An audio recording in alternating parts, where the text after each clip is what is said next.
अऊज़ु बिल्लाहि मिनश शैतानिर रजीम बिस्मिल्लाहिर रहमानिर रहीम इज़ा जा नस्रुल्लाहि वल फ़त्ह व रअयतन नास यदखुलूना फ़ी दीनिल्लाहि अफ़वाजा फ़सब्बिह बिहम्दि रब्बिका वस्तगफिर इन्नहु कान तव्वाबा।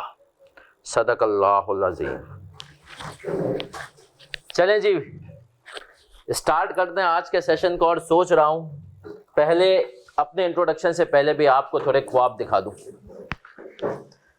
चले सर, ख्वाब दिखा दूँ इस सेंस में कि आपको इस फील्ड की अहमियत बता दूँ कि आप किस फील्ड में हैं माशाल्लाह, और जब ये ख़त्म होगी और इसके क्या क्या फेजेस होंगे और उस फेज़ में किस फेज़ में कितनी तकलीफ़ है, और जब फेज़ ख़त्म हो जाएंगे तो फिर क्या होगा वो मैं आपको सब समझा दूँ इंशाल्लाह। ये मुझे बताएं कितने लोग ईमानदारी से, इस वक्त तो ये क्वेश्चन बहुत ज़्यादा रेलिवेंट भी है, कितने लोग पाकिस्तान से बाहर जाना चाहते हैं?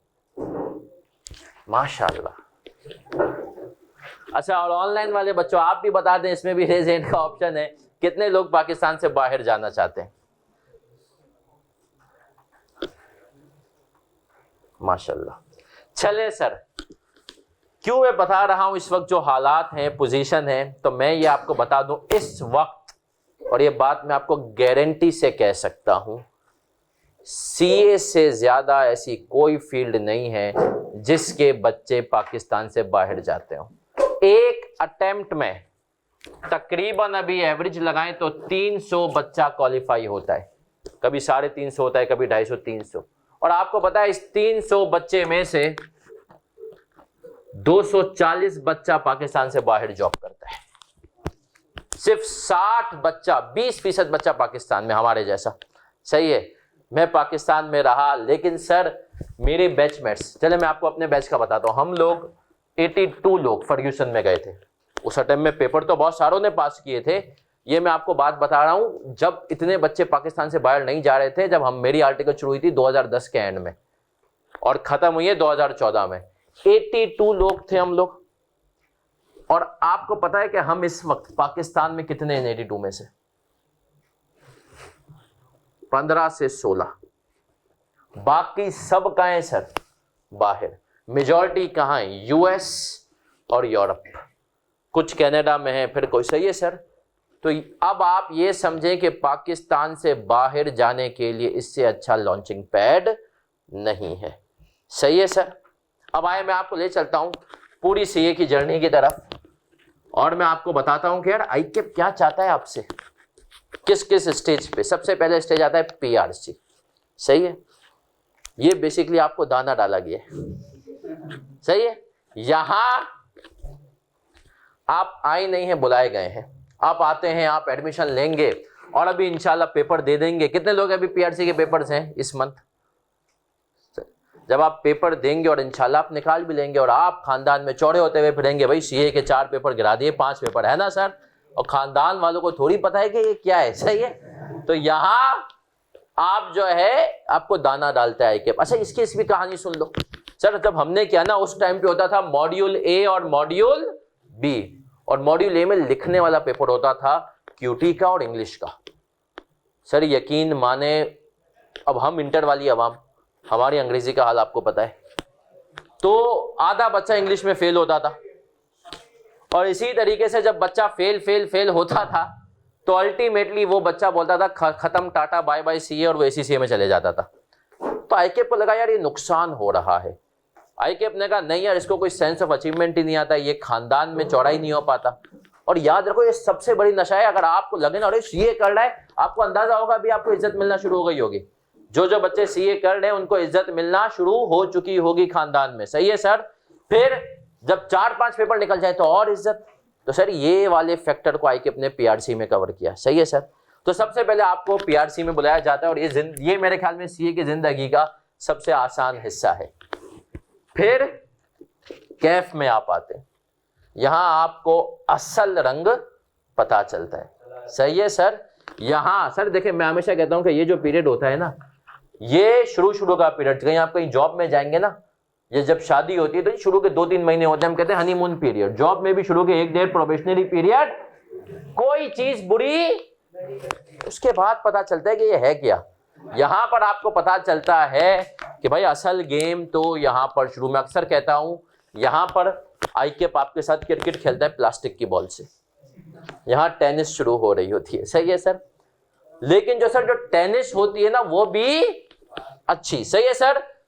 तो यहां पर अब आते हैं रिस्ट्रिक्शन, मसाइल आते हैं, मुश्किलें आती हैं, सही है सर।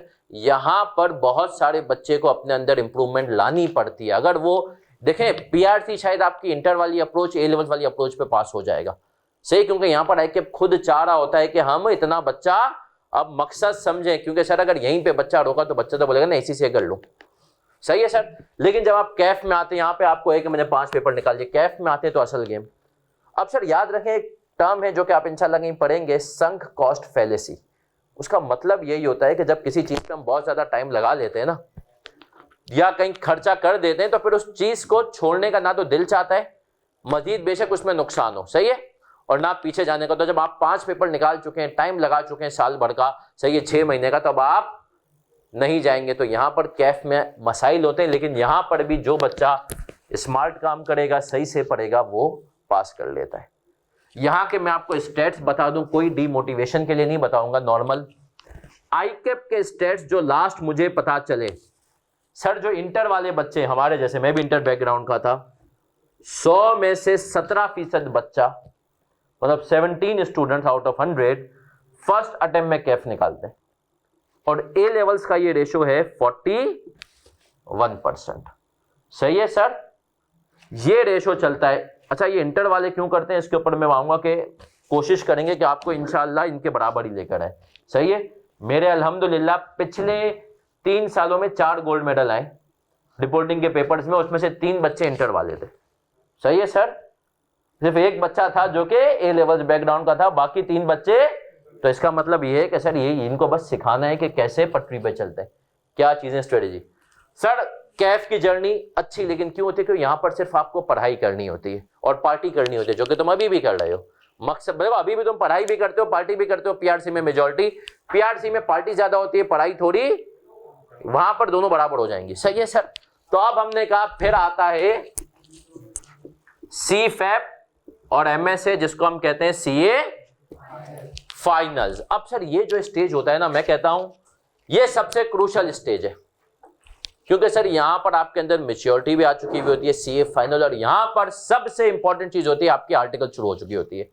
और याद रखें सर, आर्टिकल्स की जिंदगी के 3.5 साल, कितने साल,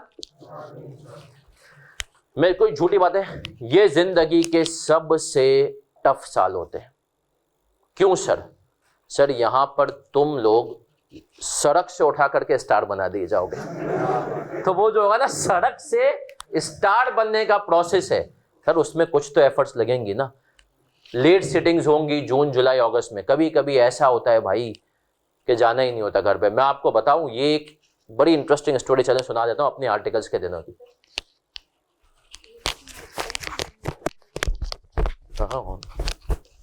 आवाज आ रही है ना?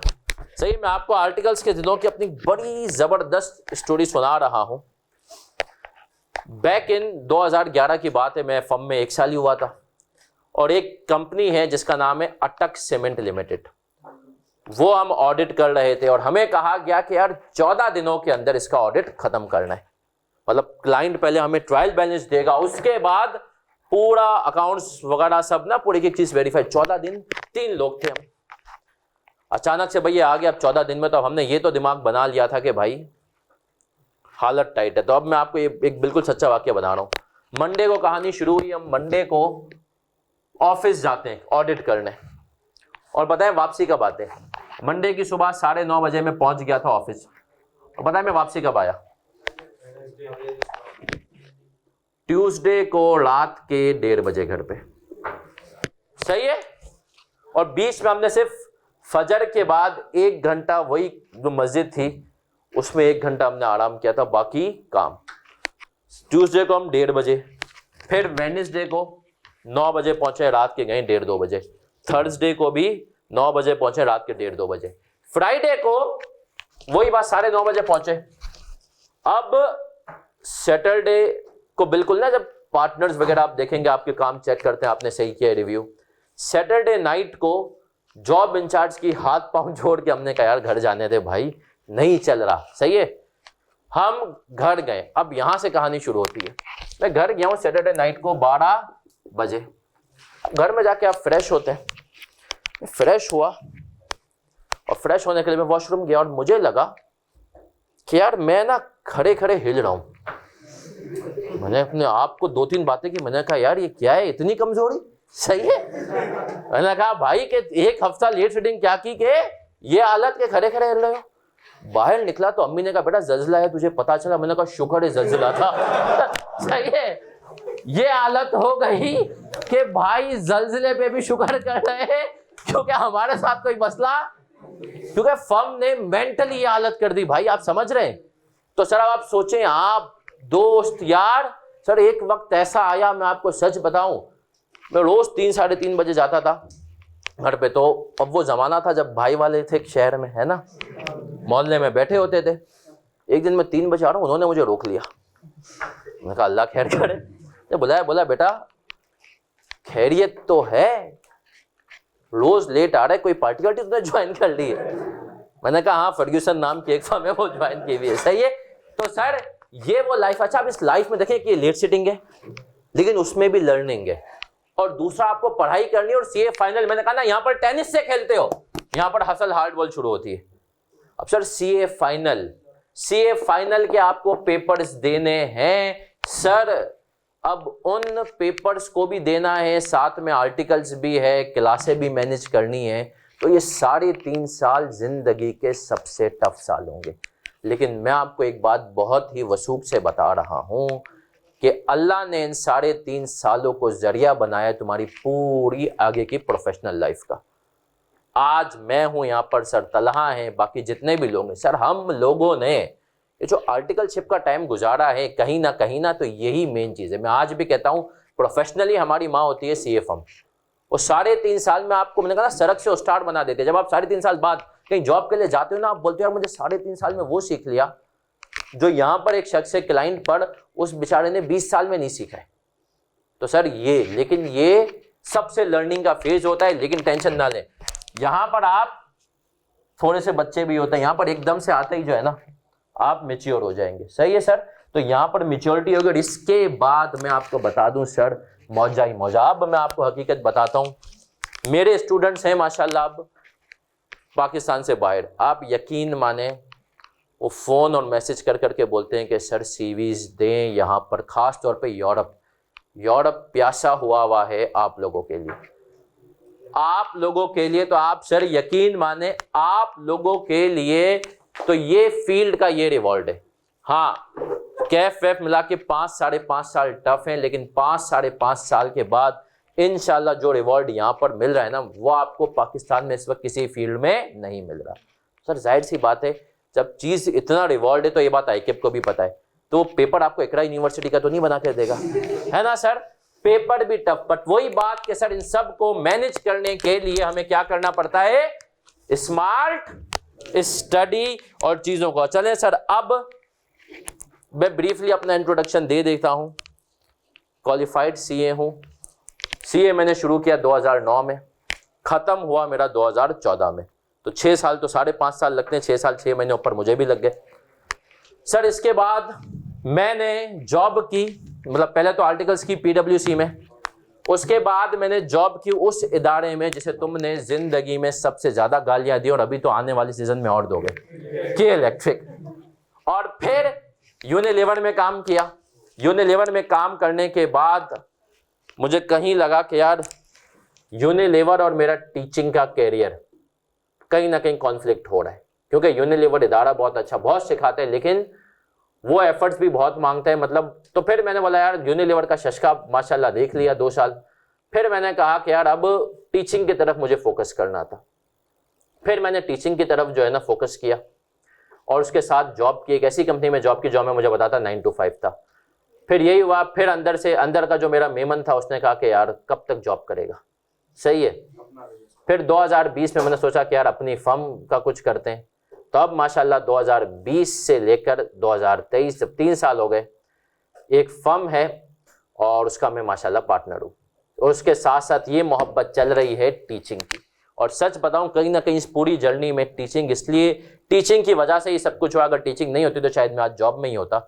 रीजन बीइंग ये है कि सर मुझे लगता है आप जॉब के साथ टीचिंग में जस्टिफाई नहीं कर पाते, सही है, इंसाफ नहीं कर पाते बच्चों के साथ। अगर आप फुल टाइम टीचर हैं या आपकी अपनी फर्म है, आपको किसी से इजाजत नहीं लेनी तो ही आप बेनिफिट ले सकते हैं, वरना मतलब बच्चों के लिए भी बेनिफिशियल हो सकते हैं। और मैं आपको बता दूं सर, टीचिंग में 2015 से कर रहा था, 2020 तक कोई गोल्ड मेडल नहीं, और 2020 से लेकर 2023 तक में माशाल्लाह 4 गोल्ड मेडल। वही बात ना कि सर जब आपको लगता है कि आप मेंटली, तो ये बातें थी, मेरा इंट्रोडक्शन है, बाकी टीम का भी इंट्रोडक्शन कराऊंगा। लेकिन अब आए सर कुछ, जब ये बातें हमने कर ली ना तो अब आऊंगा और मैं कुछ बातें करूंगा। बहुत सारा बच्चा आप में से, और मैं आपको सच बताऊं अभी पिछले 2 हफ्ते पहले मेरा पेशावर का टूर हुआ, और सर बच्चा वहां पर भी है, सब कुछ है। लेकिन मैं आपको बता दूं सर, बड़े शहरों के बच्चों को अल्लाह का बहुत शुक्र अदा करना चाहिए कि सर आपके पास फैसिलिटीज है, आप लोगों के पास गाइडेंस है। पेशावर में बच्चा बहुत इज्जत मेहनत करने वाला, लेकिन सर वहां पर उस बच्चे के पास फैसिलिटीज ही नहीं है। वहां पर जो इंस्टीट्यूट्स हैं उनको भी पता है हमारी मोनोपोली है, ना वहां पर इतने क्वालिफाइड लोग बैठे हैं, सही है, तो कोई इस तरीके से गाइडेंस, और ना वो बच्चा बेचारा इतना भी ऑनलाइन की तरफ आ पाए। अब तो आ रहा है खैर, जब वो ऑनलाइन नहीं लेता सेशन चीजें ना, तो वो बेचारा बिल्कुल सीए को लेकर के चल रहा होता है इंटर वाले स्टाइल पे, पास पेपर घुमा लिए बस काफी है, सही है ये वो। इसी तरीके तो सर याद रखें, अब स्मार्टली टीचर्स की गाइडेंस के साथ चलेंगे तो मेरी गारंटी है इंशाल्लाह कि जिसमें जितने भी टीचर्स है ना, वो मेक श्योर करेंगे कि आप, अभी मुझे कल एक बच्चा है, उसको मैंने कहा कि यार मैं देख रहा हूँ पिछला बैच का केएनएस का तकरीबन जितना भी बच्चा था उसका माशाल्लाह 90-95% बच्चा बिग 4 फर्म में मौजूद है। तो ये बात आप समझें सर, प्रॉपर ग्रूमिंग हो, सर साजिद जैसे यहाँ पर करवा रहे होते हैं आपका पीपी वगैरह का कोर्स, उसमें आपको चीज़ें इंटरव्यूज में माशाल्लाह काम आती हैं। जिस तरीके से मेरी कोशिश होती है कि हर क्लास में कोई ना कोई ग्रूमिंग की बात करूं, सर तला हैं, सर सवाल हैं, सर काजी हैं, माशाल्लाह हमारा जो पूरा पैनल है ना सर, वो हर तरह से कोशिश कर रहा होता है कि आपको कहीं ना कहीं ग्रूमिंग भी करे, क्योंकि सर ये चीज़ें जो है ना आगे जाके बहुत ज़रूरी है। तो मैं, हमारी ऐसा केएनएस में ख्वाहिश होती है पेपर तो इंशाल्लाह आपके पास ही और ग्रूमिंग की तरफ भी जाए, ताकि आप कहीं ना कहीं स्टैंड आउट करें। तो चले सर, अब मैं आता हूं क्विकली, हम पेपर्स के ऊपर आते हैं कैफ के, और फिर मैं आपको बताऊंगा सर कब क्या कौन सा कॉम्बिनेशन किसके लिए बेस्ट है, किस हिसाब से जाना है, आपके क्वेश्चंस भी लिए जाएंगे। सर ये 4 आपने यकीनन कुछ बच्चों ने सुन लिया होगा, इसको हम कहते हैं ग्रुप ए, सही है सर। और ये बात आपको पता है कि ग्रुप ए के कम से कम आपको 2 पेपर पास करने हैं, तब आप ग्रुप बी के पेपर्स दे सकते हैं, वरना ग्रुप बी के पेपर्स। अब सर ग्रुप बी में कौन से पेपर्स हैं हमारे पास? CAF 5, FAR 2, CAF 6, MFA, CAF 7, company law, और कैफ 8 ऑडिट। सर ये हमारे पास 4 पेपर ग्रुप ए में, 4 पेपर ग्रुप बी में, और फिर इसके बाद बच्चा जो है सीए फाइनल के लिए रेडी हो जाता है। ऐसा बच्चा भरा पड़ा है, सही है, जिसने 3-3 अटेम्प्ट्स में माशाल्लाह कैफ निकाला है। बस स्मार्ट स्टडी चीजें, टीचर्स की बातें, प्रैक्टिस वाली बातें, जब वो सीख जाता है तो पेपर निकाल देता है, सही है सर। तो अब आते हैं सर, आप लोगों ने पीआरसी में अकाउंट्स पढ़ लिया या पढ़ रहे हैं ना सर? उस अकाउंट्स का एक एडवांस वर्जन पहले आप कहां पढ़ेंगे? FAR 1 में, फिर FAR 2 में। यहां पर दोनों में इंशाल्लाह आपकी मुझसे मुलाकात होगी। अच्छा, फिर टैक्स बहुत इंटरेस्टिंग फील्ड है हमारे पास। टैक्स के चीते हैं सर मुनीर शफी। सर मुनीर शफी अभी उम्रे पे हैं, सही है, सबके लिए बहुत दुआ गो हैं, तो इंशाल्लाह आप आएंगे, आप देखेंगे उनका भी अलग स्टाइल है। फिर कैफ 3 में हमारे पास सर तलहा शाहिद हैं। सर तलहा माशाल्लाह कैफ 3 आपको इंशाल्लाह इतना अच्छा घोल करके पिला देंगे कि पेपर के बाद आप इनको इंशाल्लाह दुआएं देंगे। सर फिर कैफ 4 में आता हूँ, business law. Business law sir यकीन माने लॉ, एक लॉ मैं भी पढ़ाता हूँ, लेकिन ना लॉ को मैंने पढ़ाने के बाद ये रियलाइज किया कि यार ये बहुत बोरिंग सब्जेक्ट है।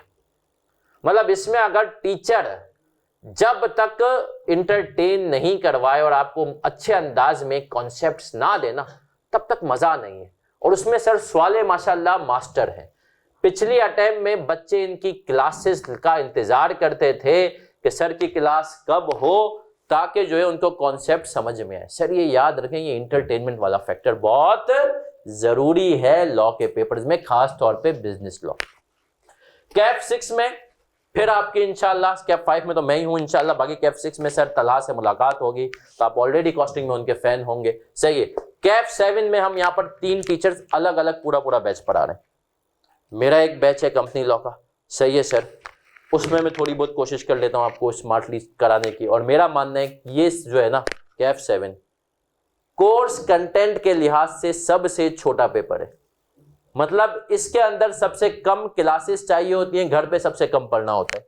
और कैफ 8 में तो हमारे पास ऑडिट के गुरु हैं, यहाँ के प्रिंसिपल हैं, बहुत सारे बच्चे जानते भी हैं, सर साजिद कपाडिया। उनकी क्लासों में आप आएंगे तो सही मानों में इंटरटेनमेंट भी होगी और आपकी ग्रूमिंग भी होगी और आपकी उनकी पर्सनैलिटी अलग है, तो वो देख करके इंशाल्लाह आप लोगों को, मतलब मैंने कहा ना कि लोग बड़ा इंस्पायर होते हैं। सर की तबीयत सीरियसली जो है खराब है, उनके लिए दुआ भी कीजिएगा। तो सर आज हमारे साथ मौजूद नहीं है, बट इस पेपर को तो वो आपको इंशाल्लाह हलवा बना देंगे। तो सर ये पेपर से अब आते हैं सर, पहली अटेम्प्ट में 3 पेपर दें या 4 पेपर दें? सर पहली अटेम्प्ट में कितने लोग हैं जिनको लगता है कि 3 पेपर देना चाहिए? मुझे अभी तुम्हें इतना आइडिया नहीं, लेकिन फिर भी तुक्का लगाओ। कितने लोग कहते हैं 3 पेपर देने चाहिए? माशाल्लाह। और कितने लोग कहते हैं 4? 4 पेपर वाले हाथ उठाएं। एक हाथ उठा नहीं, वो पीछे वाला उठा रहे। सही है। वो जो है ना, एक नवाजुद्दीन सिद्दीकी की एक मीम है, मरना है तुझे। सही है। लेकिन सर जो है, मजाक कर रहा हूं, 4 पेपर आप दे सकते हैं। मेरी एडवाइस ये है कि सर इस अटेम्प्ट में ना डिस्ट्रैक्शंस बहुत ज्यादा होंगी। देखिए अभी तो एक तो आपका पीआरसी खत्म हो जाएगा, चलें सर रमजान है, रमजान में वैसे ही आप सुस्त हो जाते हैं, नेचुरल है, पूरा मुल्क सुस्त पे चलता है। फिर उसके बाद 2 महीने बाद रमजान की वो इवेंट आता है जो कि मैं समझता हूं पाकिस्तान में सबसे ज्यादा सेलिब्रेट किया जाता है, ईद उल अज़हा, है ना सर? मंडी आना जाना वो सारी सीन। फिर उसके बाद मुहर्रम है। तो सर ये 3 इवेंट जो है ना अगली अटेम्प्ट में आने वाले हैं। सही है सर। अगर आपको लगता है नहीं यार मैं हूं पढ़ने वाला और ऐसे बच्चे हैं जिन्होंने 4 पेपर निकाले हैं, तो आप जाएं। वरना अगर आपको लगता है कि नहीं सर जिंदगी में थोड़ा सुकून भी चाहिए, ये तो 3 पेपर हैं। सही है सर। अब सर आता हूं, ये जो 3 पेपर है ना, इन 3 पेपर में आपको कैसे डिसाइड करना है कौन सा पेपर देना है, ये चीज अब मैं आपके ऊपर छोड़ता हूं। कैसे? मैं आपको गाइड ऐसे करूंगा। FAR 1 मैं हूं और मेरे साथ एक बहुत ही आपके हर दिल अजीज टीचर जिनको मैं प्यार से कहता हूं गुफ्तार का गाजी उमर काजी। उमर काजी साहब के अब्बू का इंतकाल हो गया है। दुआ करें कि अल्लाह उन्हें जन्नतुल फिरदौस में जगह अता फरमाए और सर काजी को और उनकी फैमिली को सब्र अता फरमाए। सर उमर काजी और मैं, हम ये पेपर मिलकर पढ़ा रहे होते हैं। आधा कोर्स मेरे पास है, आधा सर काजी के पास है। सही है। तो सर काजी से जिन बच्चों ने पढ़ा हुआ, जिन्होंने नहीं भी पढ़ा हुआ, उन्होंने सुना हुआ होगा कि वो माशाल्लाह कितनी मेहनत करते हैं। शायद मैं ये बात कह दूं कि हमारी पूरी कैफ की फैकल्टी में मोस्ट हार्ड वर्किंग टीचर अगर कोई है ना तो वो सर काजी। सही है सर। तो FAR 1 इसका पेपर आपका होगा, पता है कब? इसका पेपर होगा, पेपर आपको ये बात भी पता होगा, मार्च और सितंबर के फर्स्ट मंडे से शुरू हो जाते हैं। सही है सर। तो सितंबर का जो फर्स्ट मंडे होगा उस वीक में नहीं होगा, अगले वीक में। सही है सर। तला भाई अगर आप हम देख लेना कि यार सितंबर का फर्स्ट मंडे किस दिन पड़ रहा है, ताकि हम पेपर्स की डेट भी लिख देंगे सितंबर अटेम्प्ट के क्या हो गया। ऑनलाइन वाले बच्चों हम आपके भी सवालात लेंगे, ठीक है, आप टेंशन ना लें। आवाज अब उम्मीद करता हूं आ रही होगी।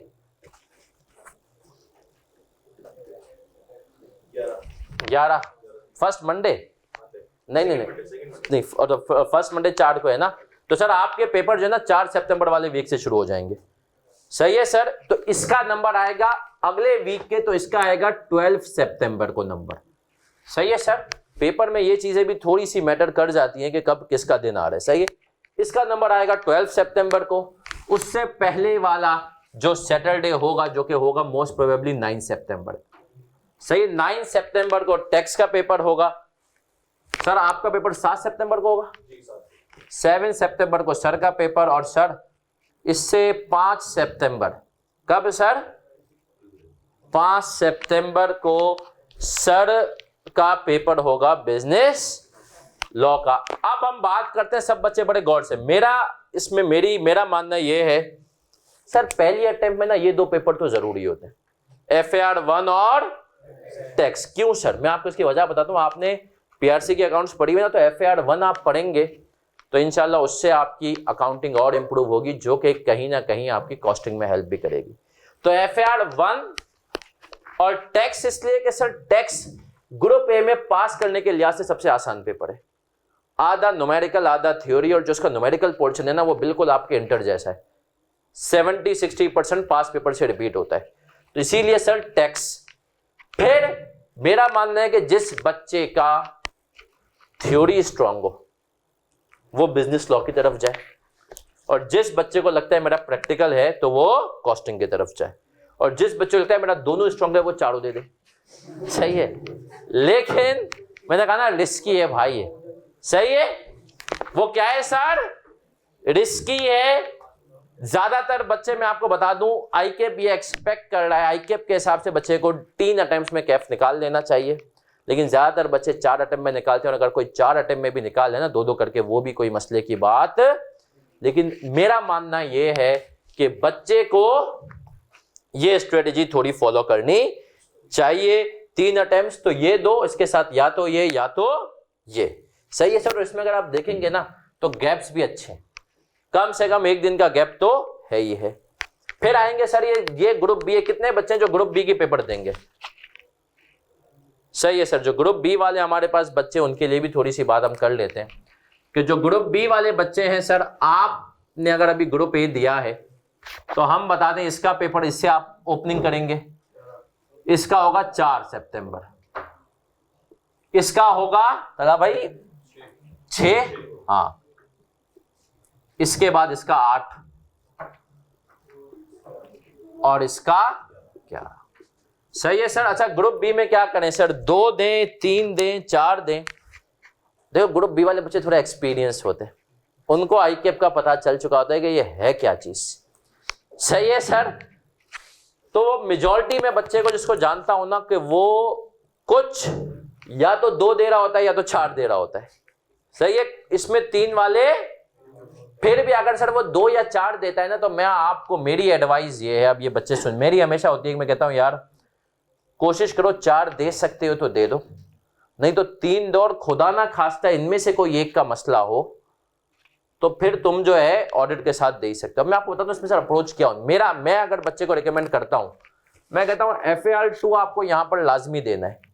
अच्छा बहुत सारा बच्चा ये भी गलती करता है, स्पेशली जो वो ये बताऊंगा पेशावर वगैरह का बच्चा है, जो बेचारा वो ऑडिट पहले पढ़ लेता है FAR 2 से, पेपर भी उसका दे देता है। सर याद रखें FAR 2 में जो तुम अकाउंटिंग पढ़ोगे ना, उसी अकाउंटिंग से रिलेटेड चीजों को तुम्हें ऑडिट करना है। ऑडिट होता क्या है? Financial statements, balance sheet, P&L को। अब उसके अंदर FAR 2 की चीजें होती हैं और बच्चा ऑडिट FAR 2 पढ़ता नहीं, ऑडिट तो ये मसला है। FAR 2 तो आपको पहले देना है। सही है सर। हाँ, अब मैं कहता हूं कि अगर तुम्हारा इसके साथ थ्योरी का पोर्शन तुम्हें लगता है स्ट्रांग है तो ऑडिट साथ इसके साथ दे सकते हो, पहले ऑडिट नहीं पढ़ सकते। सही है। और अगर तुम्हें लगता है नहीं यार सर मेरा प्रैक्टिकल अच्छा है, तो फिर तुम्हें इसके साथ क्या देना है? MFA। अब तीसरा पेपर जो बच्चा उठाए, तो मैं कहता हूं तीसरे के तौर पे हमेशा इस मासूम को लो। क्यों सर? ये पेपर मैं आपको बता रहा हूं, मैंने पढ़ाया। और सर सवाल है बिजनेस लॉ का कोर्स कितने आवर्स का है? 95 to 100। इसका course past paper, study texts, everything अगर हम सब भी मिला लेना और पूरे पाकिस्तान की बात करूं ना, तो इसका कोर्स 60 से 65 घंटों से ज्यादा का नहीं है। कोर्स कंटेंट के लिहाज से सबसे छोटा है। तो इसीलिए मैं कहता हूं या तो 3 उठाओ, या तो 4 उठाओ, या तो 2 उठाओ, लेकिन सर इस 3 ही उठा दो यार, इसको रखो कि ये इंशाल्लाह आराम से कवर कर लोगे। मैं आपको बता दूं पिछली दफा इसका पहला मैंने जब बैच पढ़ाना शुरू किया, तो सर मैंने वो शुरू कब करवाया है? Post result. और आप यकीन माने बड़े आराम से मैंने रिजल्ट के बाद शुरू कराया। मैंने 10 जो है फरवरी तक उसका पूरा कोर्स खत्म माशाल्लाह विद पास्ट पेपर्स एवरीथिंग करवा लिया, क्योंकि सर कोर्स खत्म। मतलब जो FAR2 के क्लास टाइम हमारा लग जाता है 150-170 घंटे, वो यहां पर लग रहे हैं 60-65 घंटे। तो आप सोच लेना 1/3 तो हो गया। ठीक है सर, तो इस हिसाब से देखें, अपनी स्ट्रेंथ्स को देखें, कोशिश ये करें कि इतना स्मार्टली चीजों को करें आप कि आप लोगों को मसला ना हो, और इसके लिए हम आपको इंशाल्लाह गाइड करते रहेंगे। FAR1 के ऊपर थोड़ा सा मैं गाइड कर दूंगा, फिर टैक्स के ऊपर भी बात कर लेंगे, फिर सर तलहा को दावत देंगे और वो KF3 और KF6 के ऊपर बात करेंगे।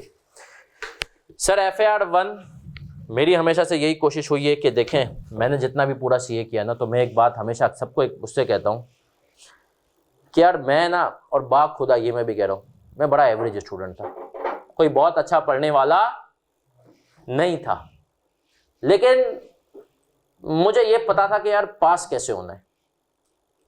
तो बस उस अप्रोच को फॉलो करता गया और अल्हम्दुलिल्लाह मुझे माशाल्लाह CA में सिवाय फाइनल में एक पेपर था ऑडिट, वो भी मेरी अपनी नाअहली और मेरी अपनी सुस्ती और काहिली की वजह से चौथी अटेम्प्ट में निकला। ऐसा नहीं मैंने पूरा CA फंसा, नहीं सर, मेरे CA के अंदर ये भी मैं आपको बता दूं, फेल हुआ हूं तभी इसलिए मैं अपने, मुझे लगता है अगर मैं फेल नहीं होता तो शायद मैं अपने स्टूडेंट्स को नहीं बता सकता कि कैसे फेल होते हैं, तो वो जिसकी इन बातों पे अमल करके फेल ना हो, है ना सर। तो मेरा CA फाइनल का ऑडिट चौथी दफ़ा में निकला। एक पेपर होता है BFD, वो दूसरी दफ़ा में निकला। BFD का आप देखें, CA फाइनल में ICAP का लेवल देखें, पता है ICAP ने BFD में तुम्हें क्या कहा हुआ है, तो कोई भी 3 किताबें लेकर आ पेपर में, अपनी पसंद की, पास्ट पेपर लेकर आ जा, क्लास के रजिस्टर को टाइप करा के बुक करके लेकर आ जा और पास करके बता। 3 किताबें तुम पेपर में लेकर जा सकते हो, सोचो, अपनी पसंद की। बाकी पेपर्स में भी FAR2 FAR1 में भी है, लेकिन वो ICAP की पसंद की है। यहां पर अपनी पसंद की तू रजिस्टर लेकर आ जा क्लास का, हाँ बस टाइप फॉर्म में हो। पहले किसी जमाने में ICAP इतना चौड़ा चलता था, वो कहता था तो क्लास की तरफ जो भी रजिस्टर है ना वो उठा करके लेकर आ जा। अब मसला वो उसने कहा बच्चे आते हैं उनके रजिस्टर अजीब हालत में होते हैं, जा रहे होते हैं तो पेपर गिरे हुए होते हैं, तो उसने कहा प्रॉपर लेकर आओ, वरना सर ये लेवल आप देखें उस पेपर का, ओपन बुक। और दुनिया में कुछ आया था कि कुछ कुल मिला के मेरे ख्याल में पूरी दुनिया में सिर्फ 4 से 5 पेपर ऐसे हैं जिनमें ये ओपन बुक में आज़ादी है कि अपनी पसंद की किताबें लेकर आओ और पास करके, और फिर भी बच्चों का नहीं होता है। सही है, क्योंकि सर वही बात, मेरा भी एक दफ़ा फेल हुआ ना, वही बात कि मुझे स्मार्ट स्टडी उस टाइम पे इस पेपर ने तो मुझे सिखाया था कि पास कैसे होते हैं, क्योंकि कैफ तक अल्लाह का शुक्र है मुस्कुराते हुए होते रहे, लेकिन आगे जब फंसे तो हमें पता चल गया कि अब CA में ये गलतियां नहीं करनी। चले सर, तो FAR1 में इंशाल्लाह मेरी और काजी बहुत ज्यादा हार्ड वर्किंग है, बिल्कुल जिन बच्चों ने पढ़ा हुआ उनको अंदाजा है, बेसिक से लेकर के इंशाल्लाह आपको जाएंगे। मेरी कोशिश होगी कि मैं आपको स्मार्ट वर्क की तरफ भी लेकर के जाऊं, और इंशाल्लाह पास कराना इंशाल्लाह हमारी जिम्मेदारी है। अगर आप लोगों ने क्लासें ली टाइम पर, देखें ऑनलाइन में एक सबसे बड़ा मसला, अभी आप लोग देखें PRC में आते हैं, सब कुछ है, फिजिकल है, ऑनलाइन बहुत अच्छी चीज़ है। मैं खुद कहता हूं कि अगर मेरे ज़माने में ऑनलाइन होती तो मैं शायद सब ऑनलाइन लेता, लेकिन ऑनलाइन में डिसिप्लिन सबसे ज़्यादा खराब होता है, सुस्ती, काहिली, ये सब चीज़ें जो है हम पे हावी हो जाती हैं, और हम आखिरी महीने में तैयारी करने का सोचते हैं। और उस टाइम पे देखें हम जब थे ना तो हम पढ़ते, हम भी आखिरी, मैं ये नहीं कहूँगा कि, मैं कहता हूँ शुरू से पढ़ने की ज़रूरत भी नहीं होती, क्लासेस शुरू से लो, आखिरी के 20-25 दिन इंसान के बच्चों की तरह पढ़ लो, तुम इंशाल्लाह CA कर लोगे। लेकिन वो 20-25 दिन पढ़ना है। आज का बच्चा 20-25 दिन में क्लासें ले रहा होता है। हाँ भाई सर, मैं अच्छा उसमें आपको मैं बताता हूँ सीन क्या है। एक दफा मैं तलाबाई लाइब्रेरी चले जाता हूँ, अच्छा 2 बच्चों की गुफ्तगी थी, उनको नहीं पता था कि यार सर पीछे खड़े हैं, एक बच्चा पढ़ रहा है, वो इसमें टॉपिक है IS 23 ना, बोला यार वो IS 23 की क्लास, उसने कहा यार मैंने अभी तक क्लासें ली नहीं है, अपने दोस्त को कह रहा है, उसके दोस्त ने कहा यार कोई टेंशन की बात है, तुझे एक हल बताता हूँ। बोला सर की कितनी क्लासें पोर्टल पे, उसने कहा 10 क्लासें IS 23 की। बोला एक काम ये करनी, 2x वाली बातें पुरानी है। उसने कहा देख सर क्या करेंगे, शुरू के ना 2 क्लासों में 3 क्लासों में ना ज्यादातर कॉन्सेप्ट कवर करा लेंगे, वो 2-3 क्लासें ले, और आखिरी सवाल में क्लास में सबसे मुश्किल सवाल, बोला तो शुरू की 2-3 क्लासें ले जिसमें तूने सारे कॉन्सेप्ट देख लिए, 20 मिनट सर ऐसे ही हल्के फुल्के सवाल कराएंगे, और आखिरी क्लास बच्चा दूसरे बच्चों का एडवाइजर है, आखिरी क्लास ले जिसमें सबसे खतरनाक सवाल है। तो 4 क्लासों में IS 23 क्या कर देगा, सही है। अब वो बच्चे ने 6 क्लासें छोड़ दी और वो समझा कि हम तो बेवकूफ है, हमने 6 क्लासों में पार्टी की है ना, और फिर पेपर में कुछ ऐसा पड़ जाए। सही है सर। तो आप ये समझें कि सर ये बच्चा भंड मारता है पेपर में, ये नहीं करना, क्लासें पूरी लो, इंशाल्लाह पास हो जाओगे। तो FAR 1 में हमारी गारंटी है। कैफ 2 टेक्स्ट की अगर मैं बात करूं, सर मुनीर शफी माशाल्लाह one of the best teacher, और जिस तरीके से सर मुनीर शफी बात करते हैं ना, उनका जो स्टाइल है मुझे पर्सनली बहुत पसंद है। तो सर मुनीर शफी इंशाल्लाह, और यही नहीं, वो बहुत सारी चीज़ों में माशाल्लाह आपकी ग्रूमिंग भी करेंगे। सही है। वो एक फर्म के माशाल्लाह पार्टनर भी हैं, और जो है मैंने कहा ना टेक्स्ट के ऊपर उनकी बहुत अच्छी ग्रिप है माशाल्लाह। तो आप जब उनसे पढ़ेंगे ना, आप बोलेंगे यार क्या क्लासिकल बंदा है, क्या बेहतरीन बंदा है, मतलब इस बंदे से पढ़ के तबीयत खुश हो जाएगी। तो सर मुनीर शफी से इंशाल्लाह आपकी मुलाकात हो जाएगी। वो अभी उम्रे पे हैं, लेकिन वो आ जाएंगे तो मोस्ट प्रोबेबली आप ये समझें फर्स्ट वीक में हमारी FAR 1 कॉस्टिंग वगैरह की क्लास होगी, लेकिन सेकंड वीक से इंशाल्लाह सर मुनीर की क्लासें भी रख जाएंगी। वो बस अभी मेरे ख्याल में 26 या 27 मार्च को उनकी वापसी है। ठीक है सर। तो अब हम दावत देंगे जो कि सर तलहा शाहिद माशाल्लाह किसी तारुफ के मोहताज नहीं, बच्चा इनका बड़ा फ़ैन है, और जिस तरीके से कॉस्टिंग में ये एफर्ट्स डालते हैं ना सर, मज़ा आ जाता है। काश हमें कोई ऐसा कॉस्टिंग का टीचर मिल जाता तो हम शायद मेरिट भी ले लेते। तो बहुत सारी तालियों के साथ मैं चाहूँगा हम सर तलहा को बुलाएं।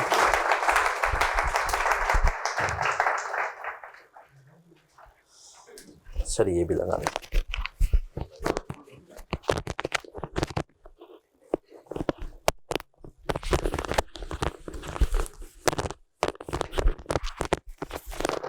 अस्सलाम वालेकुम जनाब, कैसे हैं भाई सब लोग?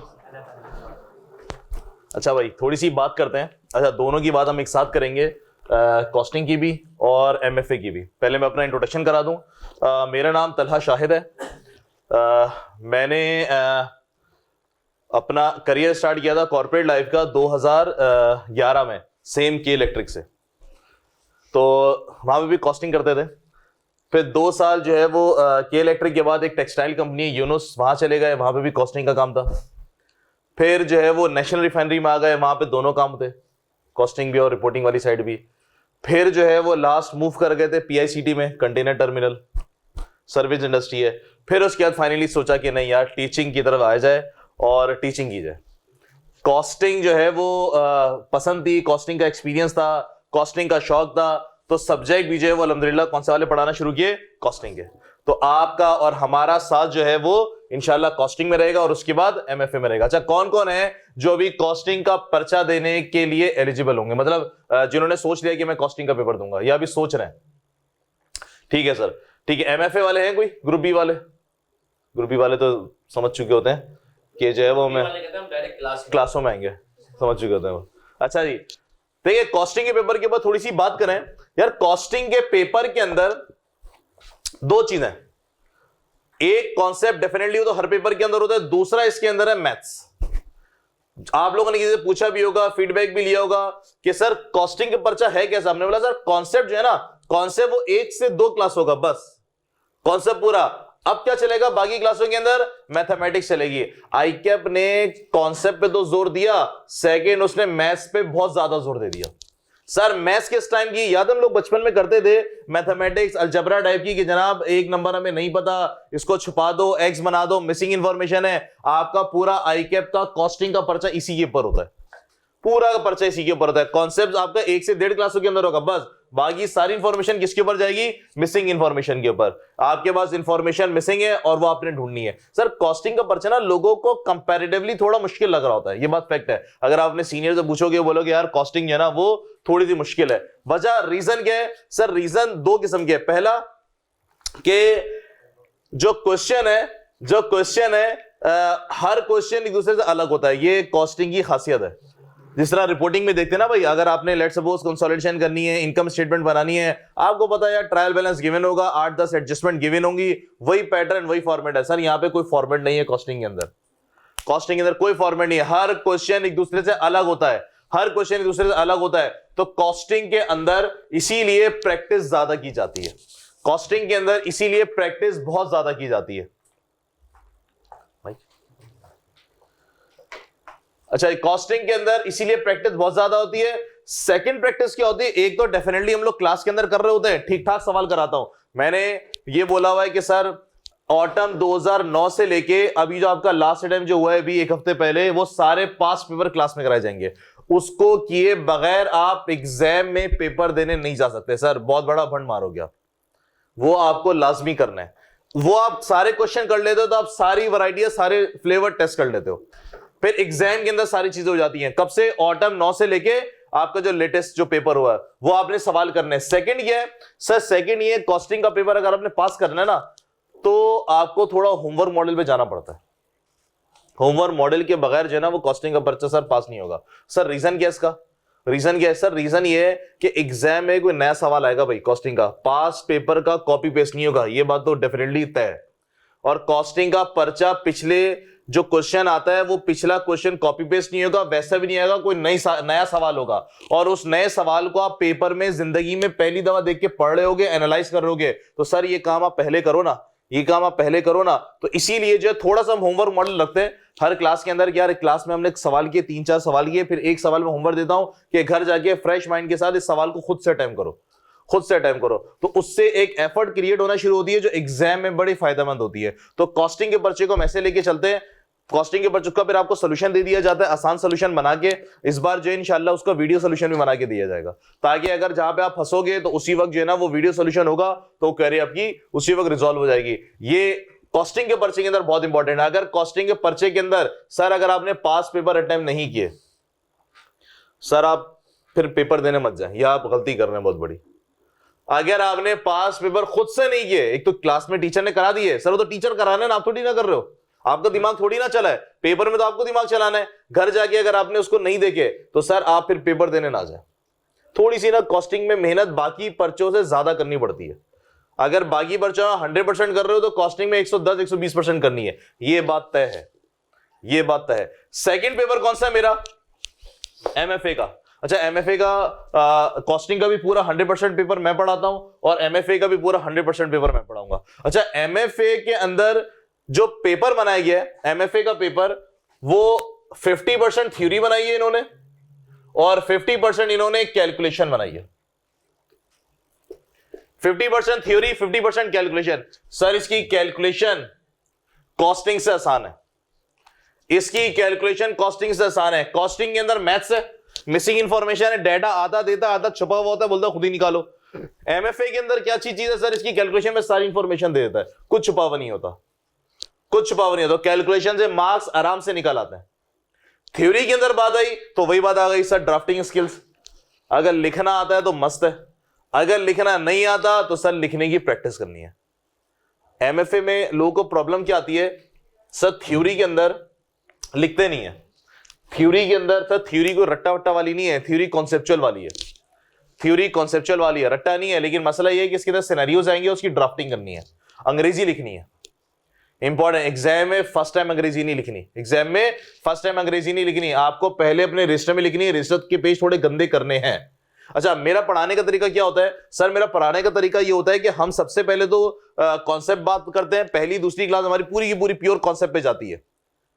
अच्छा जी, सेकंड कॉन्सेप्ट पे जाने के बाद छोटी छोटी एग्जाम्पल्स होती हैं जिससे हमारे कॉन्सेप्ट पक्के हो जाते हैं। उसके बाद हम आते हैं बड़े सवालों के ऊपर। बड़े सवालों में शुरुआत कैसे करते हैं? पहले हल्के, फिर उससे भारी, फिर उससे भारी, और फिर आखिरी में वही वाली बात आ गई सबसे भारी। ओके, तो जो जब लोग मीडियम लेवल पे आ चुके होते हैं, 2-3 पास पेपर के हल्के वाले सवाल कर चुके होते हैं, जब चौथे पांचवें पे आते हैं तो फिर मैं आपको क्लास के अंदर खुद करने के लिए देता हूं कि यार क्वेश्चन आप लोग रीड भी खुद करो, अंग्रेजी भी उसकी खुद पढ़ो, मैं नहीं पढ़ रहा, 5 मिनट आपको दिए, आप इसके अंदर से मिसिंग इंफॉर्मेशन निकाल लो। सर मिसिंग इंफॉर्मेशन निकल गई, समझो क्वेश्चन आपका सॉल्व हो गया, फिर तो क्वेश्चन में कुछ नहीं बचा होता। कॉस्टिंग के पर्चे में सर सबसे अच्छी चीज क्या है? सबसे अच्छी चीज क्या है कि सर पेपर आराम से पास हो जाता है, शर्त यह है कि आप उसको 100% अटेम्प्ट करें। 90-95% भी अटेम्प्ट करोगे ना, पेपर पास हो जाएगा। पेपर करके आओगे या कर रहे होगे, तुम्हें नहीं पता होगा कि सर तुम सही कर रहे हो या गलत कर रहे हो। ये जिससे भी तुम सीनियर से पूछोगे सर नहीं पता था, सही कर रहे थे, गलत कर रहे थे, बस करते जा रहे थे, लेकिन पेपर पास हो गया। तो कॉस्टिंग का पेपर पास हो जाता है, शर्त यह है कि सर आप करने वाले बने पेपर। अगर आपने पेपर छोड़ दिया, पेन ड्रॉप कर दिया, वहीं पे समझो फेलियर स्टार्ट। जिससे पूछो सीनियर से सर क्या किया, नहीं पता, बाद में आपका सोल्यूशन आया, मैच किया, एक आंसर मैच नहीं हुआ, लेकिन पेपर पास हो गया। तो कॉस्टिंग के पर्चे में ये अच्छा होता है। अच्छा, कॉस्टिंग के पर्चे में एक इंपॉर्टेंट चीज क्या है सर? वर्किंग्स। ये जब हमारी क्लासेस शुरू होंगी तो हम डिटेल में बात करेंगे इसके ऊपर। क्लासेस शुरू होंगी तो हम इसकी डिटेल की बात करेंगे।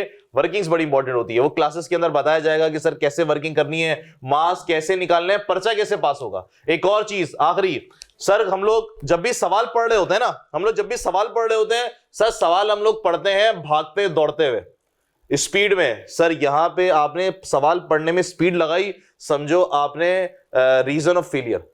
सर सवाल पढ़ना होता है तसल्ली के साथ, सुकून के साथ, आराम के साथ। 2 दफा पढ़ ले भाई। हाँ, जब 2 दफा पढ़ लो, आराम से पढ़ो, सॉल्व अब स्पीड में करो। ये पेपर पास करने की टेक्निक होती है। हम लोग क्या करते हैं सर, सवाल पढ़ते हैं एग्जाम में, खासतौर पे पता होगा तुम लोगों को सर, स्पीड में आधा सवाल पढ़ा, 2-3 लाइनें छलांगे मार ली, फिर आधा पढ़ा, फिर 2-3 लाइनें छलांगे मार ली, फौरन पहुंच गए नंबर्स वाले डाटा के ऊपर। अच्छा ये 5,000, ये 5 लाख, अंग्रेजी में उसने क्या कह दिया, कोई पता नहीं, कोई फर्क नहीं। सर ये गलत है, ये गलत है। क्लास हमारी शुरू होगी तो फिर हम इसके ऊपर डिटेल में बात करेंगे। तो इंशाल्लाह आपका साथ मेरे साथ कॉस्टिंग में रहेगा। फिर जो इंशाल्लाह आप लोग ग्रुप बी में आ जाओगे तो आप किस में रहेगा सर? MFA के अंदर रहेगा। Thank you sir. मुझे सर की बात से जो है ना एक चीज़ बहुत अच्छी याद आई, और मैं अक्सर क्लासों में बात कहता हूँ कि आईकेप जो है ना, आईकेप की जो नेचर होती है वो बिल्कुल आप में से बहुत सारे लोग अभी समझ पाएंगे, अम्मी वाली होती है। और बाकी शायद हम तीनों समझ पाएंगे, कुछ हद तक बेगम वाली भी होती है। क्यों सर? सर आपके कभी अम्मी से आर्ग्यूमेंट किसी न किसी बात पे हो जाता है ना, तो अब अम्मी कहीं आर्ग्यूमेंट हारने लगती हैं तो किस पे आ जाती हैं? नमाज। नमाज पढ़ी तूने? हाँ अम्मी पढ़ ली। जमात से पढ़ी? हाँ पढ़ ली। कुरान पढ़ा? हाँ। आईकेप भी यही करता है, आपने कॉन्सेप्ट पक्के कर लिए, आईकेप कहता है मैथ्स किया, सही है, वो आपको मैथ्स में घुमाएगा। आप कहोगे आप मैथ्स कर लिया, अंग्रेजी में घुमा देगा, अजीब सा वर्ड यूज कर लेगा। जो का आईकेप का पेपर याद रखें, सिर्फ उस सब्जेक्ट का पेपर नहीं होता है सर, वो हर पेपर में, अगर प्रैक्टिकल पेपर है तो मैथ्स और अंग्रेजी दोनों टेस्ट करता है, और थ्योरी है ना तो उसमें भी अंग्रेजी। वो चाहेगा वो फुल स्टॉप कॉमा से सेंटेंस का मतलब बदल दे। उस वजह से आप क्या करेंगे सर, पैनिक हो जाएं, गलती करें, और आईकेप ये चाहता है। देखिए मैं हमेशा एक बात बच्चों को समझाता हूं, आईकेप के पेपर क्यों मुश्किल होते हैं? इसलिए मुश्किल होते हैं क्योंकि सर आईकेप जो है ना, वो हमें पेपर देने से पहले ना उसके ऊपर बहुत मेहनत करता है। आपको पता है जो रिपोर्टिंग के पेपर्स बनते हैं, 4 पेपर्स साल के, अब तो खैर 3 हो गए, साल में 2 दफा बनते हैं। उसके लिए जो आईकेप ने स्टाफ रखा हुआ है ना, उसकी पता है आईकेप साल की कॉस्ट कितनी बियर करता है? 6 पेपर बनाने की 1,44,00,000। जब वो 1,44,00,000 रुपए तुम्हारे 6 पेपरों पे खर्च कर रहा है तो तुम्हें लगता है कि वो हल्के पेपर देगा? तो सर याद रखें, लेकिन उसको सीखना है कैसे हमें उसके ऊपर काबू करना है। चले सर, अब मैं आऊंगा बिजनेस लॉ। और बिजनेस लॉ में जो हमारे पास माशाल्लाह टीचर है, मैंने कहा ना, वो वैसे ही ICMA में भी लॉ पढ़ा रहे हैं, बाकी जो है काफ़ी जगहों पे माशाल्लाह वो लॉ पढ़ा रहे हैं, और उनका जो स्टाइल है ना वो बहुत अच्छा है। तो मैं दावत दूंगा सर स्वाले को। बहुत सारी तालियां सर स्वाले के लिए।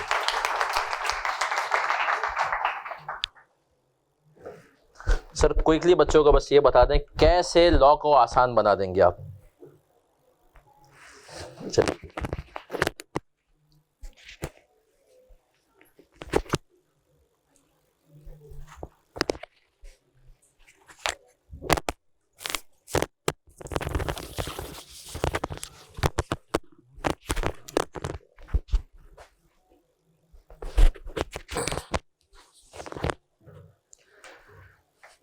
अस्सलामुअलैकुम वरहमतुल्लाहि वबरकातुहू।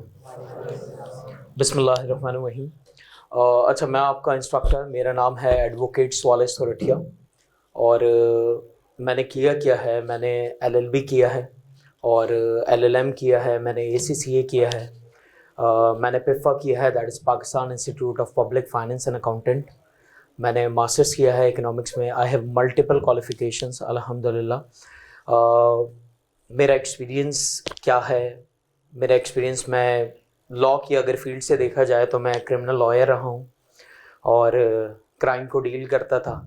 तो ये जितने लोग आप में से टोपी ड्रामे करते हैं, तो इसका मतलब हमें सब पता होता है कि आप हमारे साथ खेल रहे हैं या लेट क्यों आए हैं या कोई भी XYZ जो आप अपने मसले पेश करते हैं, हमें पता होता है। क्योंकि वो सारे क्रिमिनल्स बेचारे वो झूठ बोलते हैं, आप झूठ बोलते हैं, आप उनसे हल्का ही झूठ बोलते होंगे तो आप सामने आ जाते हैं। एनीवेज, तो अब अगर हम ये देखें कि सर आपने ये सारी चीज़ें तो की, आपने लॉ की फील्ड में एक्सपीरियंस लिया, अभी करंटली आप क्या कर रहे हैं? मैं फ्रॉम द लास्ट 7 years एक प्राइवेट कॉलेज का प्रिंसिपल हूँ, and that is Shah commerce college. आप समझें कि मैं कराची का सबसे यंगेस्ट प्रिंसिपल, आज से 7 years बैक जाएं तो मतलब बहुत ही यंग होंगे हम। तो उस वक्त मैं प्रिंसिपल बना था। फिर मैं ICMA को पढ़ा रहा हूँ, एक अरसा हो गया मुझे ICMA को पढ़ाते हुए। और ICMA में कभी भी ऐसा नहीं हुआ कि 100% बिजनेस लॉ का रिजल्ट आया हो। 3 बार ऐसा हुआ है मेरे पढ़ाने के बाद कि बिजनेस लॉ का 100% रिजल्ट आया, और उसके बाद भी जो रिजल्ट आया है वो हाईएस्ट रिजल्ट आया है ICMA का। और माशाल्लाह जो हमने लास्ट अटेम्प्ट जो कि स्टूडेंट्स ने अटेम्प्ट किया, तो वो बहुत सारे लोग जो हैं वो इस बात की गवाही देंगे कि हमारे मेन फोकस्ड पॉइंट्स हैं क्या क्या। वैसे ये पता लग जाए कितने ऐसे लोग हैं आप में से जो इस अटेम्प्ट में बिजनेस लॉ देना चाह रहे हैं? एक्सेलेंट, एक अच्छी खासी आवाम है वैसे। अच्छा जी, तो अब अगर बिजनेस लॉ के हवाले से बात करूं, देखो अगर पहली बात मैं आपको समझाऊं सर, क्या हमें ICAP फेल करना चाहता है या नहीं फेल करना चाहता? पहला क्वेश्चन। पहली बात, आपको ICAP फेल करना चाहता ही नहीं, आप फेल होना चाहते हैं एक्चुअली। रीजन समझ लें क्यों ICAP हमें सर क्यों फेल नहीं करना चाहता, ये मुझे कैसे पता लगा? अगर ICAP फेल आपको करना चाहता तो आपको कभी भी पास्ट पेपर्स, प्रीवियस जो आपके जो क्वेश्चंस हैं वो कभी भी आपको ना देता अपनी वेबसाइट के ऊपर। आपको लास्ट 10 अटेम्प्ट्स के पास्ट पेपर्स देता है, अपने बारे में बताता है कि देखो ये मेरा क्राइटेरिया है, इस तरह से हम पेपर्स बनाते हैं, इसी तरह से हम आपसे पेपर्स पूछेंगे, आपको तमाम बातें बता देता है। दूसरी बात, सर आपने पास्ट पेपर्स दिए हैं ना, आपको फेल करना ही नहीं चाहता, आपको सजेस्टेड सॉल्यूशंस दे देता है।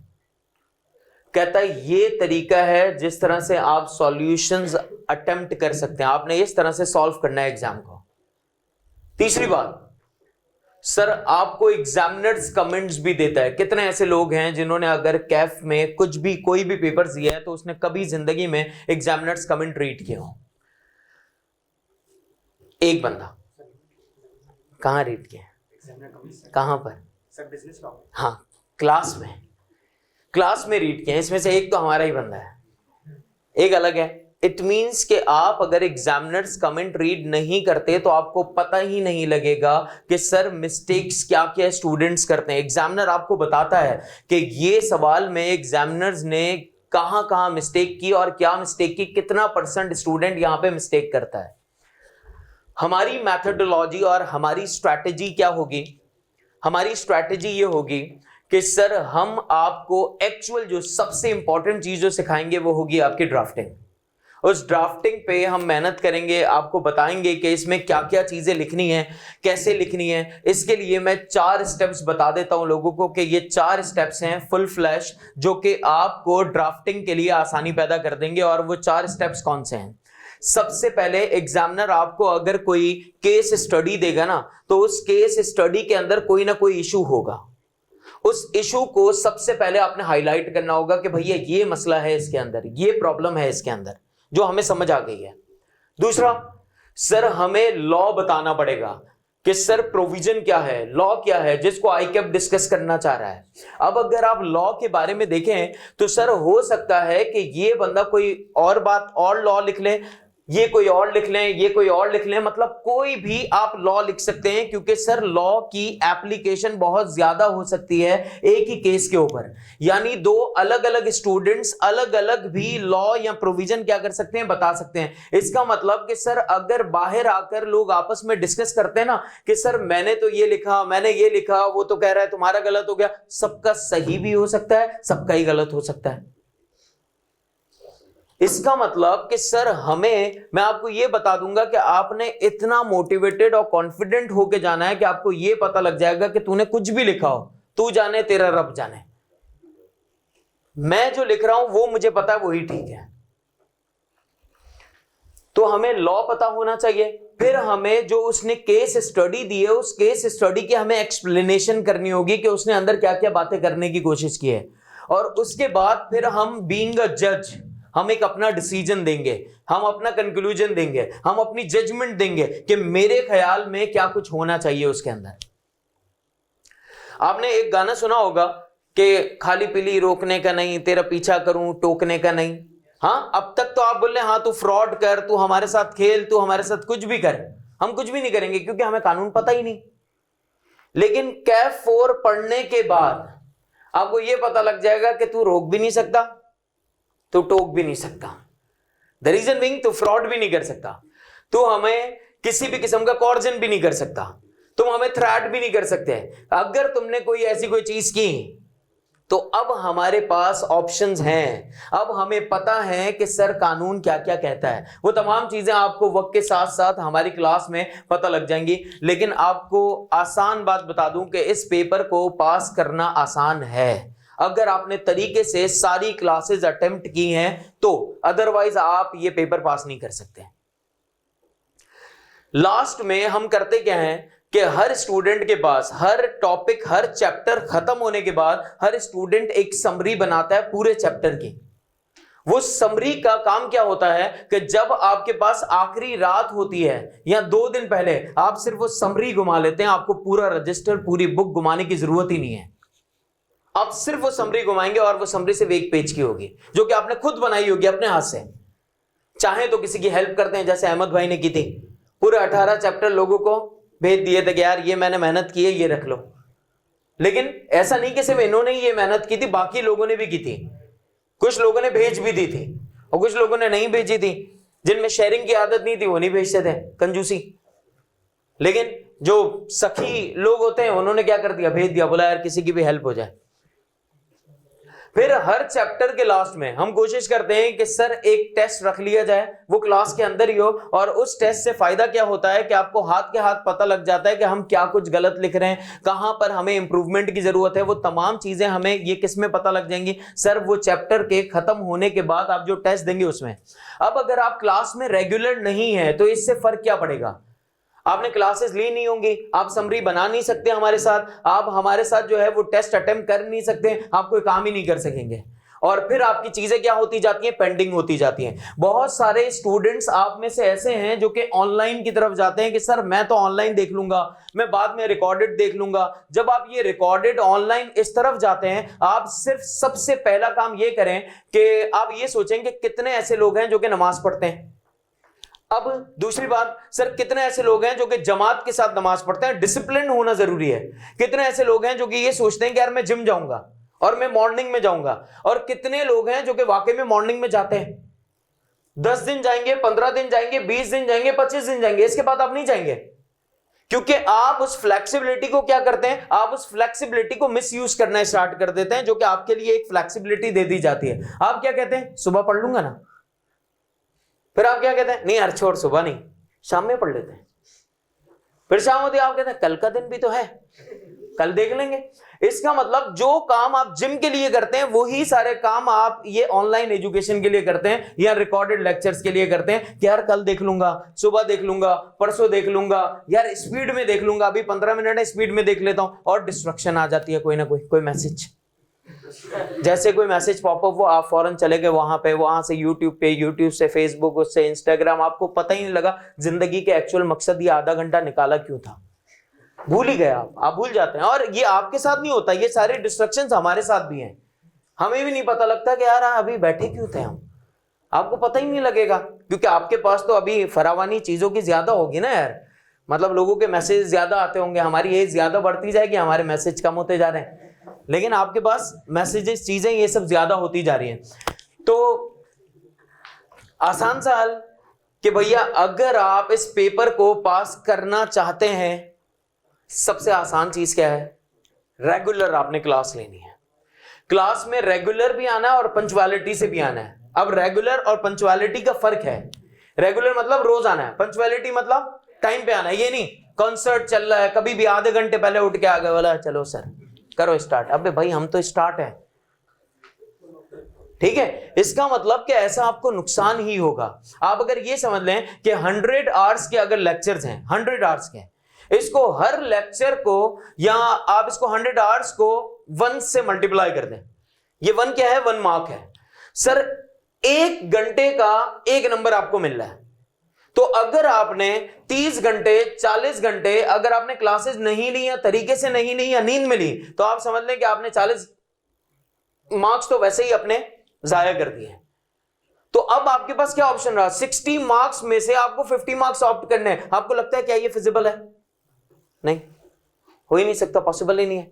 बहुत सारे लोग क्या कर रहे होते हैं, सर जब हमने कोर्स खत्म करा दिया उसके लास्ट में क्या कर रहे हैं, ये तमाम लेक्चर देख रहे थे बैठकर, सर मैं अब ये लेक्चर देख रहा हूं, बताओ सर ये वाला मसला आ रहा है। अब उस वक्त आपके लिए फायदेमंद ही नहीं है वो चीज। जिस वक्त बेनिफिशियल है, जिस वक्त वो टाइम है, उस वक्त आपने उसको अचीव करना है। डन हो गया? कोई सवाल पूछना चाहते हैं तो पूछ लें आप लोग। सर सवाल सारे एंड में ले लें। हाँ, जैसा आप मुनासिब समझे। ठीक है जी, थैंक यू, स्टे ब्लेस्ड, अपना ख्याल रखिएगा, wish you all the very best sir, thank you.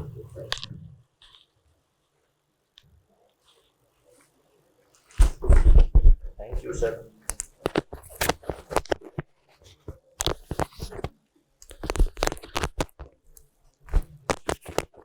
चलिए सर, अब FAR2 के ऊपर तो खैर मैंने बात कर ली थी थोड़ी सी, बस कुछ देखिए। FAR2 जब मैं CA की टीचिंग में आया ना, तो सबसे पहला पेपर था FAR2। तो आप कह सकते हैं CA की टीचिंग में मेरी पहली मोहब्बत थी। देखिए, पहली मोहब्बत पहली ही होती है, आखिरी मोहब्बत जरूर नहीं आखिरी हो। इसके ऊपर एक शेर भी याद आ गया, सिमट सकाना जिंदगी का फैलाओ, सिमट सकाना जिंदगी का फैलाओ, कहीं भी खत्म गमे आशिकी नहीं होता। सिमट सकाना जिंदगी का फैलाओ, कहीं भी खत्म गमे आशिकी नहीं होता। निकल ही आती है कोई ना कोई गुंजाइश, किसी का इश्क कभी आखिरी नहीं होता। सही है सर? तो लेकिन सर पहली मोहब्बत है। सही है सर? तो FAR2 जब से CA पढ़ाना शुरू किया तब से FAR2 से ही इंट्रोड्यूस हुई थी, फिर FAR1 में आए, फिर FAR में आए, और फिर कंपनी लॉ में आए। कोशिश करते हैं कि यार वही बात कि मेरा एक ही मोटो होता है। देखो, मैं ये हमेशा सोच कर चलता हूँ, जैसा मैं स्टूडेंट था तुम सब वैसा ही हो, इंतहाई कामचोर, सुस्त, घर पे पढ़ने वाले नहीं। तो मेरी कोशिश होती है कि तुम्हें क्लास में ही सब कुछ कवर करवा दूं। आखिरी के, हाँ, लेकिन आखिरी के मैं 20-25 दिन में मैं बहुत पढ़ता था।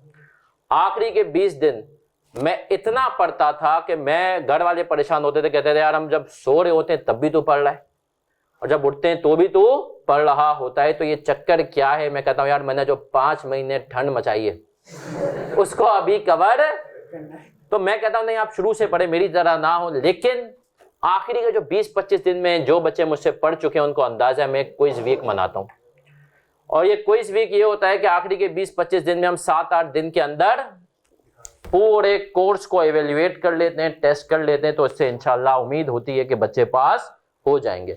इवन पिछली अटेम्प्ट में जिस बच्ची का हमारा FAR2 का गोल्ड मेडल आया, उसने कहा सर मैंने क्विज वीक जब दिया ना, उसके बाद मुझे ये तो यकीन था कि ये पेपर इंशाल्लाह रुकेगा, क्योंकि वो क्विज वीक में एग्जाम से भी थोड़े से ऊपर लेवल के कभी कभी क्वेश्चन होते हैं। उसने कहा सर मुझे ये यकीन था कि मेरा ये पेपर रुकेगा नहीं इंशाल्लाह। तो बस इस तरीके से उस बच्ची का माशाल्लाह उसको ये था कि रुकेगा नहीं, गोल्ड मेडल आ गया।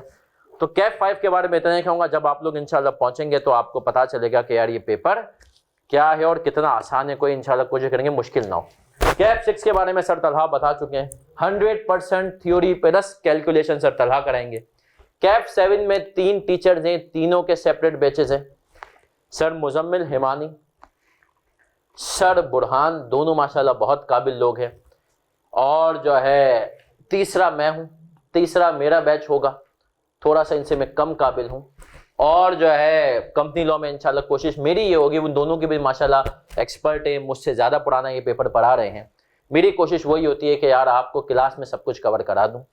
थ्योरी के पेपर में मेरी कोशिश यही होती है कि ज़्यादातर फोकस मैं आपको कराऊँ स्टडी टैक्स में। स्टडी टैक्स की क्या अहमियत होती है, क्यों होती है, ये इंशाल्लाह मैं पहली क्लास में आपको बताऊंगा FAR 1 की।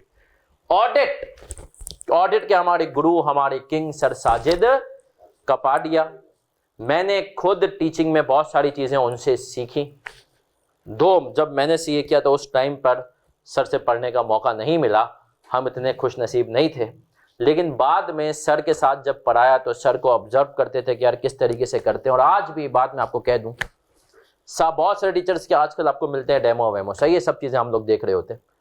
आप यकीन माने आज भी अगर मैं कभी फेसबुक वगैरह पे स्क्रॉल कर रहा हूँ, यूट्यूब पे हूँ और सर साजिद का लेक्चर आ जाए ना, तो मैं थोड़ी देर जरूर देख लेता हूँ। कुछ ना कुछ मुझे पता है मज़ेदार बात हो जाएगी, इंटरटेनिंग होगी, तो बोर्ड नहीं होते। सर की माशाल्लाह ये क्लास है, कोई 20-25 सालों से सर माशाल्लाह ऑडिट पढ़ा रहे हैं, और मतलब उनके पढ़ाए हुए लोग भी अब चीज़ें जो है ऑडिट वगैरह पढ़ा रहे हैं, तो सर का माशाल्लाह ये मकाम है और बहुत जिसको बोलते थे इंटरटेनिंग है। अनफॉर्चुनेटली मेरे ख्याल में काफ़ी सालों में, या जब से मैं KNS में आया हूँ उसके बाद, ये शायद पहला ऐसा सेशन है जिस पर सर साजिद आज हमारे साथ मौजूद नहीं हो पाए, क्योंकि उनकी तबीयत अभी भी काफ़ी ख़राब है। उनकी तबीयत के लिए भी दुआ करें। लेकिन ऑडिट में आपको बोर नहीं होने देंगे और कॉन्सेप्ट आपके दिमाग में ऐसे होंगे कि आपको लगेगा क्रिस्टल क्लियर। तो सर ये तो बेसिकली था पूरी उसका, कब हमारी फैकल्टी क्या क्या चीज़ें पढ़ाती हैं। क्विकली मैं आपको ये भी बता दूंगा कि यार क्लासें कब से शुरू हैं, भाई ग्रुप A वाले बच्चे कितने, अच्छा ये बताएं PRC के बच्चों के पेपर कब है? ट्यूसडे को पेपर है। कितने लोगों का ट्यूसडे को पेपर है? माशाल्लाह। मंडे को नहीं है, ट्यूसडे से। वेडनेसडे चले, और कब तक पेपर चल रहे हैं? संडे तक है, सही है। मतलब ये वीक थोड़ा सा, अच्छा मंडे को हम बिस्मिल्लाह कर देंगे और मेरी आपको पहली क्लास में ये समझ में आ जाएगा कि कैफ को कैसे लेकर चलना है इंशाल्लाह, सही है। मंडे को सबसे पहले जो हमारी तरफ से ओपनिंग होगी वो सर तलहा शाहिद की इंशाल्लाह होगी। सर तलहा की कॉस्टिंग की क्लास है 10 से 12। फिर दूसरे नंबर पर मैं आऊँगा, मैं और सर काजी जो FAR 1 पढ़ाते हैं। सर काजी वैसे तो माशाल्लाह मेरे साथ ही होते हैं पहली क्लास में, लेकिन इस दफ़ा नहीं हो पाएंगे अनफॉर्चुनेटली। तो मैं आपसे इंशाल्लाह मिलूँगा मंडे को सुबह 12:15 बजे। फिर इसके बाद सर जो है सवालें हैं, सर की क्लास माशाल्लाह 2:30 बजे है। तो ये ग्रुप A वाले बच्चों के लिए था कि आपकी जो है ये 3 क्लास है। सर मुनीर की मैं बता चुका हूं कि सर मुनीर इंशाल्लाह इस वीक नहीं होंगे तो नेक्स्ट वीक आएंगे, जब तक मेजॉरिटी आप PR। हम भी कोशिश यही करेंगे इस वीक में आप टेंशन ना लें। देखिए मंडे की क्लास जरूर ले लें, उसके अलावा अगर कोई क्लास होगी भी ना तो कोई आपकी वो कवर हो जाएगी, आपको उसकी टेंशन नहीं लेनी अगर आप पेपर में, तो सही है सर। आप मंडे की क्लास ख्वाहिश है हमारी कि आप अगर मैनेज कर सके तो जरूर ले लें, तो इंशाल्लाह आपको काफ़ी चीज़ें समझ में आएंगी। अच्छा फिर हम आते हैं ग्रुप B की अगर बात करूं तो ग्रुप B की भी मंडे से ही स्टार्ट है। सर तलहा वहां पर भी जो है इंशाल्लाह स्टार्ट करेंगे MFA सुबह 12:15 बजे। फिर FAR 2 में ग्रुप B वाले बच्चों की 2:30 बजे मुझसे मुलाकात होगी। फिर कंपनी लॉ में भी 4:15 बजे मैं हूं, नहीं अच्छा सही मानों में स्टार्ट सर बुरहान करेंगे। सर बुरहान क्या कंपनी लॉ का जो बैच है वो अलग होगा, वो सुबह 10 से 11 क्लास लेंगे। फिर आप जो है सर तलहा की क्लास होगी, फिर सर तलहा के बाद FAR 2 मेरी, और अगर कंपनी लॉ का जो बच्चा मुझसे पढ़ना चाहेगा तो फिर मेरी FAR 2 के बाद ही है। और सर मुजम्मिल हमानी का कंपनी लॉ का बैच फुली ऑनलाइन है। सर साजिद की क्लास का हम आपको बता देंगे मोस्ट प्रोबेबली इंशाल्लाह। सर की अगर जो है सेहत ठीक हो गई तो अगले हफ्ते में ही सर की भी क्लास लगी जाएगी। तो ये तो क्लासेस का था। अब एक बहुत इंपॉर्टेंट चीज सर, एक और चीज है जिसको हम कहते हैं PPE एंड MS ऑफिस। इसके लिए भी मैं आप सबको एक देखें PPE और MS ऑफिस की जरा आप अहमियत समझिएगा। मेरे बहुत सारे दोस्त, मैंने कहा ना मेरा पूरा बैच माशाल्लाह इस वक्त US में बैठा है, कनाडा में, यूरोप में। मैं कहता हूं यार क्या डिफरेंस है एक गोरे में या दुनिया भर के CA में और पाकिस्तानी CA में? बोलता है सिर्फ एक चीज से मैं ICAP से शिकायत है, कम्युनिकेशन स्किल्स। बोला यार जो दुनिया भर का चार्टर्ड अकाउंटेंट है ना वो टेक्निकली इतना साउंड नहीं जितना हमें वाकई में। ICAP आपको इस तरीके से टेस्ट करेगा ना कि आप टेक्निकली साउंड इंशाल्लाह हो जाएंगे। अभी आप ICAP को, जैसे अभी के इलेक्ट्रिक को आप गालियां देते हैं, उससे ज्यादा आप ICAP को गालियां देंगे 5-5.5 सालों में। लेकिन सर उसके बाद दुआई निकलेंगे आईकेप के लिए, दुनिया में वो मकाम देगा। लेकिन कहते हैं एक चीज है, कम्युनिकेशन स्किल्स हमारी अच्छी नहीं होती। बोला गोरा हमसे चीजें पूछ पूछ के इतने अच्छे से प्रेजेंट कर देता है, और जब हम पाकिस्तानी प्रेजेंट करने जाते हैं और अंग्रेजी में बात करते हैं तो हमारी बात में एक्चुअल जो टेक्निकल चीजें होती हैं वो कम होती हैं, और I know, you know, we know ये ज्यादा होता है। सही है। अब सर ये कॉन्फिडेंस ही नहीं होता, बोलते हैं कॉन्फिडेंस ही नहीं होता, आईकेप उसके ऊपर ऐसा मेहनत भी। अच्छा आईकेप ने कोर्स निकाला, अब ये इंस्टीट्यूट्स को दे दिया कि यार आप कराएं, जिसके ऊपर मेरा सख्त इख्तिलाफ है। मैं कहता हूं इंस्टीट्यूट बेशक कराएं, फाइनल टेस्ट आप लें, क्योंकि अब इंस्टीट्यूट में ये पॉलिसी होती है कि जिस तरीके से इसको लपेटा जाता है तो बच्चे को अभी तो खुशी होती है, लेकिन बाद में एहसास होता है कि यार क्या गेम हो गया। इसको सीरियस लें। सर साजिद खुद पीपी यहाँ पे कंडक्ट करते हैं माशाल्लाह, खुद वो बेहतरीन कम्युनिकेटर हैं, तो वो, और इसी तरीके से एमएस ऑफिस। देखिए आगे जाके, अभी तो नहीं, आगे जाके सीए के एग्जाम पूरे ऑनलाइन होंगे, आपके कैफ लेवल के तो नहीं होंगे अभी, लेकिन कहीं ना कहीं down the line 3 to 4 years जब आप लोग सीए फाइनल में पहुंचेंगे ऑनलाइन है, तो उसमें हम भी अभी सीए फाइनल में, मैं खुद ऑनलाइन की तरफ जा रहा हूं एक्सेल वगैरह पे, तो आपका चीजों पे एक्सेल वगैरह पे हाथ बहुत साफ होना चाहिए। आपको पता हो वर्ड, तो उसके लिए एक एमएस ऑफिस का भी कोर्स है, उसके लिए भी इनरोल हो जाएं। डिफरेंट टाइम से बच्चे इनरोल होते हैं। मैं हमेशा कहता हूं कि उस टाइम पे हो जब थोड़ा सुकून का टाइम हो तो आप इनरोल हो जाएं।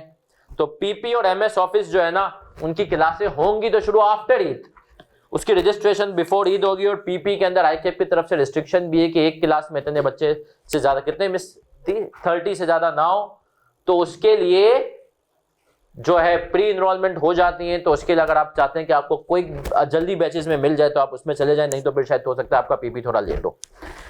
चलिए सर, अब एक और इंपॉर्टेंट चीज जिसको हमारा बच्चा नहीं समझ पाया, मैं उसको भी समराइज कर दूं। वैसे तो एक वीडियो भी मैंने अपने फेसबुक पेज पे भी डाल दी, केएनएस के पेज पर भी है, सही है सर। वो ये है कि अब आपको पता है ना, हमारे टाइम पे, जिस टाइम पे मैं सीए कर रहा था, उस टाइम पे कोई रिस्ट्रिक्शन नहीं थी, आप सीए जब चाहे निकाल दे।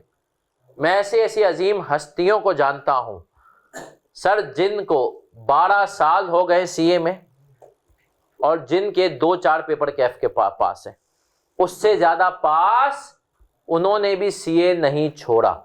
सही है सर, लेकिन ये बच्चे ने अपना टाइम वेस्ट किया।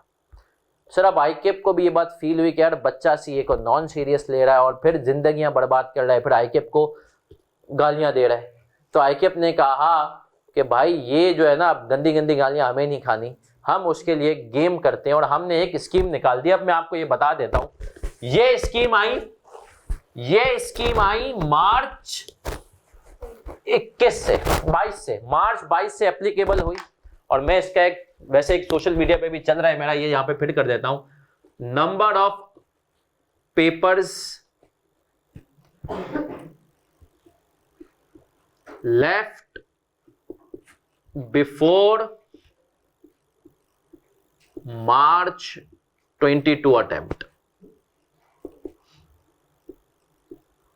और यहां पर मैं लिख रहा हूं रिमेनिंग अटेम्प्ट्स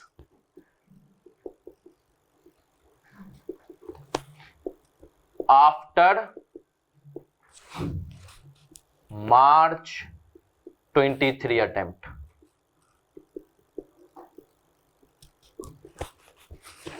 सर अगर किसी के 1 से लेकर 4 पेपर रहते थे मार्च 22 अटेम्प्ट में, उसमें वो बच्चे भी शामिल थे जो कि बिल्कुल नए इनरोल हुए थे इसमें, सही ना, उनके पास आईकेप ने उस टाइम पे कहा था 4 अटेम्प्ट्स हैं, उसमें से 4 गुजर चुकी, मार्च 22 की गुजर चुकी, सितंबर 22 और मार्च 23। तो अब उनके पास सिर्फ 1 अटेम्प्ट है।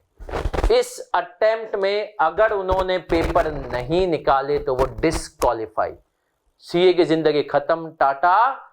उम्मीद है हम आईकेप से कहीं ना कहीं बात कर रहे हैं कि यार इसके लिए आप 2 अटेम्प्ट्स इजाफी दे दें, और वहां से ये जवाब आ रहा है उसको देंगे जिसके सिर्फ 2 पेपर रहते हो, जिसके उस टाइम पे भी 4 थे, अभी भी 4 थे। तो हमने कहा तूने आईकेप करे, जब तूने 2 साल में कुछ नहीं किया तो भाई अभी क्या कर लेगा।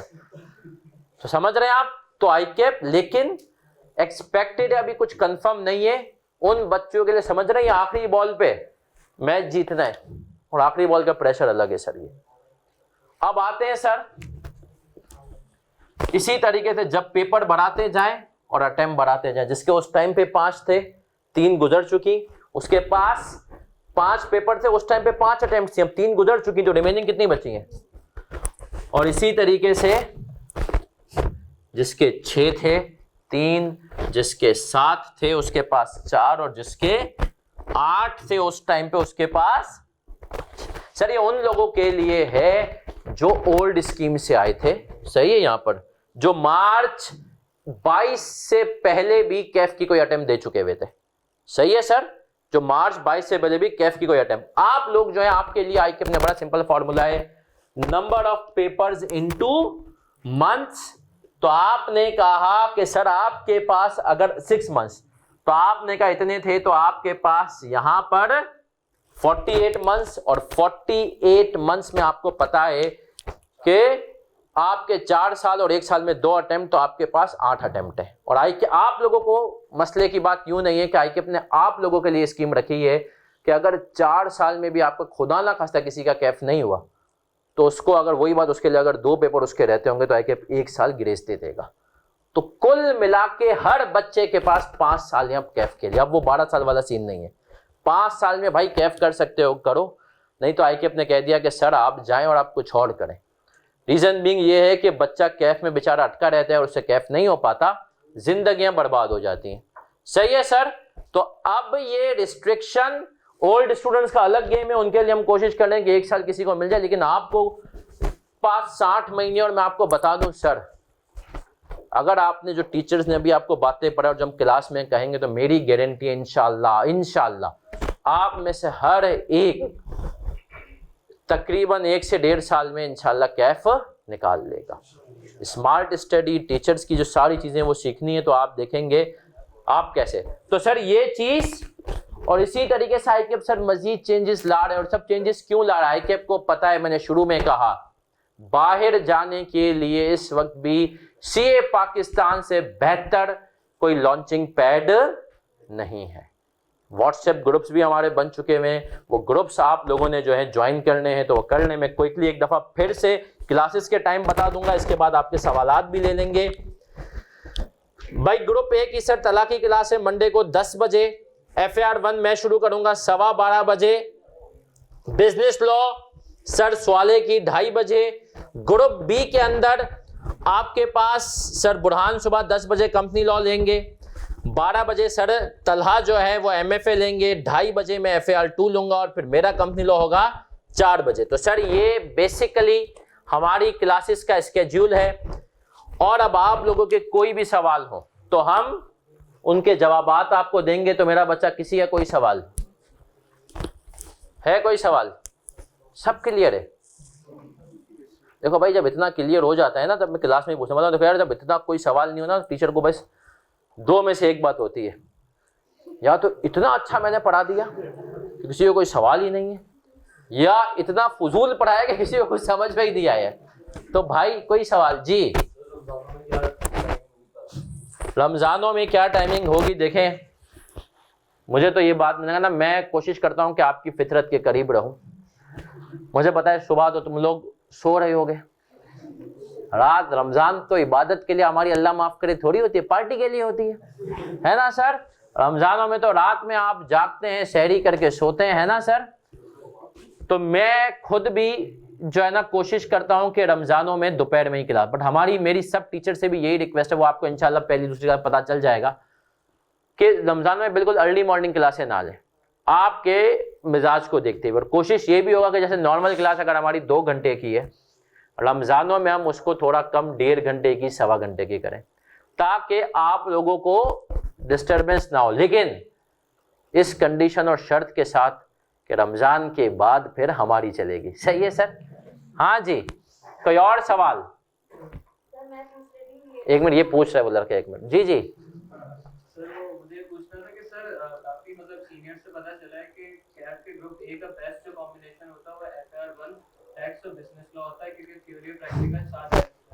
तो सर अगर एक बंदा ग्रुप ए में कॉस्टिंग को भी ड्रॉप कर रहा है ग्रुप ए को उठाने के लिए साथ, तो सर कॉस्टिंग का फिर बाद में बेस्ट कॉम्बिनेशन क्या बनेगा? क्योंकि MFA और कंपनी लॉ के साथ गैप नहीं मिलता अगर आप उसको उसके साथ। अच्छा मैं अब आपको बता देता हूँ, जब आप 3 देंगे ना, तो मेरी एडवाइस ये होती है कि आप FAR 2 और कॉस्टिंग दें, और तीसरा पेपर जो आप उसके साथ दें देखें FAR2 का हमारा पेपर जो होगा ना वो हो जाएगी आपकी ओपनिंग 4 को, सही है सर, कॉस्टिंग 7 को, और फिर आपके पास देखें कंपनी लॉ का मैं आपको बताऊं ना, कंपनी लॉ मैं इसलिए एडवाइस दूंगा कि सर कंपनी लॉ का वो पेपर है जिसका कोर्स कंटेंट छोटा है। मैंने आपको पहले भी कहा ना कि सर कोर्स आप किसी से भी, आप कुछ भी ना करें, आज ICAP की वेबसाइट पर जाएं, सारे सब्जेक्ट्स जो है ना उनकी किताबें डाउनलोड करें, सबसे छोटी किताब 250 पेजेस की आपको मिलेगी कंपनी लॉ की, सही है सर।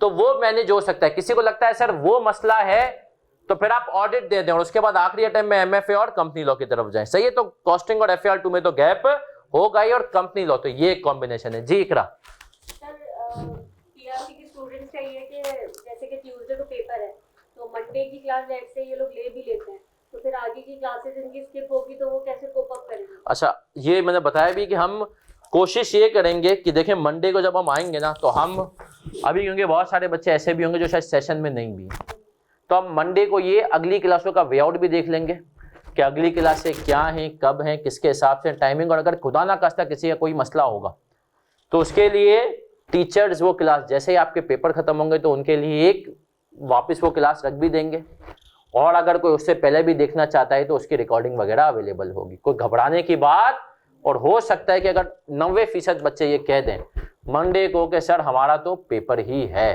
तो हो सकता है कि हम ट्यूसडे वगैरह को क्लास ना भी दें। हम बच्चों के हिसाब से देखेंगे, मंडे को इंशाल्लाह ये चीज़ हम डिसाइड कर लेंगे, लेकिन आपको कोप अप कराना हमारी जिम्मेदारी है। कोई और सवाल? कोई सवाल? सवाल तो पूछना सीखो यार। हाँ, जिसका PRC में अकाउंट्स एग्जिट हो, वो लोग कैफ की पहली अटेम्प्ट दे रहा हो तो वो एक साल में पोस्टिंग एक साथ कवर कर सकता है? बिल्कुल कर सकता है, क्योंकि जिसका एग्जाम्प्ट होगा यकीनन उसका पहला बैकग्राउंड कॉमर्स का होगा और उसने कुछ झंडे गाड़े हुए होंगे, उसकी बेस पे ही जो है ना एग्जाम्प्ट हुआ है ना। देखें मैं हमेशा कहता हूं कि ज्यादातर कॉस्टिंग किन बच्चों को मसला करता है, जिन्हों का मेडिकल या उसका बैकग्राउंड होता है, बल्कि अब तो शायद अगर जो PRC में अकाउंट्स में उनको भी इतना मसला नहीं पड़ता है, उनको थोड़ा बहुत मसला कर सकता है, वरना सर जिसका अकाउंट है तो उसको इंशाल्लाह देखें FAR1 से बिल्कुल बेसिक से ही लेकर के चलेंगे, ठीक है सर। तो आपने घबराना, हम हैं आपके साथ। कोई और सवाल? ऑडिट फिजिकल भी होगा, सही है। हाँ, कुछ जो चीजें हैं ना शायद वो आपको इकरा गाइड कर देंगे, ऑनलाइन हो या जो सर साजिद को लगेगा कुछ ऐसे टॉपिक होंगे जो कि कर सकते हैं, वरना फिजिकल। कोई और सवाल? कोई सवाल नहीं है? एक बात बताऊं तुम्हें, बोलना सीखो। मैंने यूनिलीवर में काम किया है, हम जहाँ यूनिलीवर में ना सिर्फ 3 तरह की मखलूक पाई जाती थी। एक CA ACCA वाले जो हम लोग थे, फाइनेंस की बात करूं, IBA वाले, लम्स वाले। तीसरा तो आप यकीन माने सर CA ACCA वाले बहुत सारे जो है ना बेचारे शर्मों में रह जाते थे सवालात या कहीं उस प्रेजेंटेशन, और IBA लम्स वाले आपको पता होता था कि ये फेंक रहा है और वो इतनी कॉन्फिडेंस से झूठ भी बोलता था या फेंकता था ना, या जो सवाल यार वो मीटिंग चल रही है वो बेचारे, अब यूनिलीवर में भाई मैनेजमेंट डायरेक्टर्स की मीटिंग है, सवाल करोगे तो उनकी नजरों में आओगे ना। अब CA वाले बैठे हुए सुन रहे हैं, हाँ ये हो जाएगा, IBA वाला सवाल कर रहा है तो उनकी नजरों में, तो ये खैर आपके अंदर इंशाल्लाह चीजें डेवलप कर देंगे कि किस तरीके से बोलना सीखना है, सही है सर। दुनिया में सबसे अच्छी जो काम है ना वो बोलना है, वो कभी खत्म नहीं हो पाएगा, सही है सर। जी सर अगर कैफ का कोई भी पेपर 2 साल में पास नहीं हुआ तो क्या बोलेंगे, वो बच्चा भी बच्चा है या बच्चा भी बच्चा है या कच्चा है? कच्चा है, सही है। देखें मैं हमेशा कहता हूं, वैसे तो इंशाल्लाह KNS की फैकल्टी के साथ ये नौबत आएगी नहीं कि एक पेपर 2 साल तक रहे, इंशाल्लाह। एक पेपर नहीं, एक भी पेपर,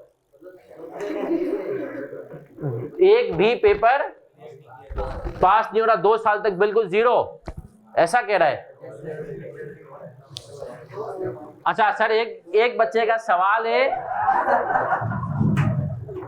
एक बच्चे का सवाल है कि 2 साल में अगर किसी बच्चे का कोई भी पेपर नहीं निकल रहा तो क्या वो बच्चा CA के काबिल है भी या नहीं, यही सवाल था। देखिए मेरा एक यहाँ पर एक पॉइंट ये होता है, एक दफा बच्चा जाके ना टीचर्स के साथ जाके सिंसियरली पूछे और बोले सर ये देखें स्टेटस है, और सर टीचर उससे थोड़ी बात करेगा, उसको थोड़ा बहुत कुछ पूछ लेगा, उसे टीचर को अंदाजा हो जाएगा कि उसका क्या सीन है। मेरा ये मानना है कि जिसका कैफ का एक पेपर भी निकल जाता है ना, वो तो सीए कर सकता है। जिसका कैफ का 2 अटेम्प्ट में भी एक पेपर नहीं निकल रहा, तो उसको 2-3 चीजें करनी होंगी।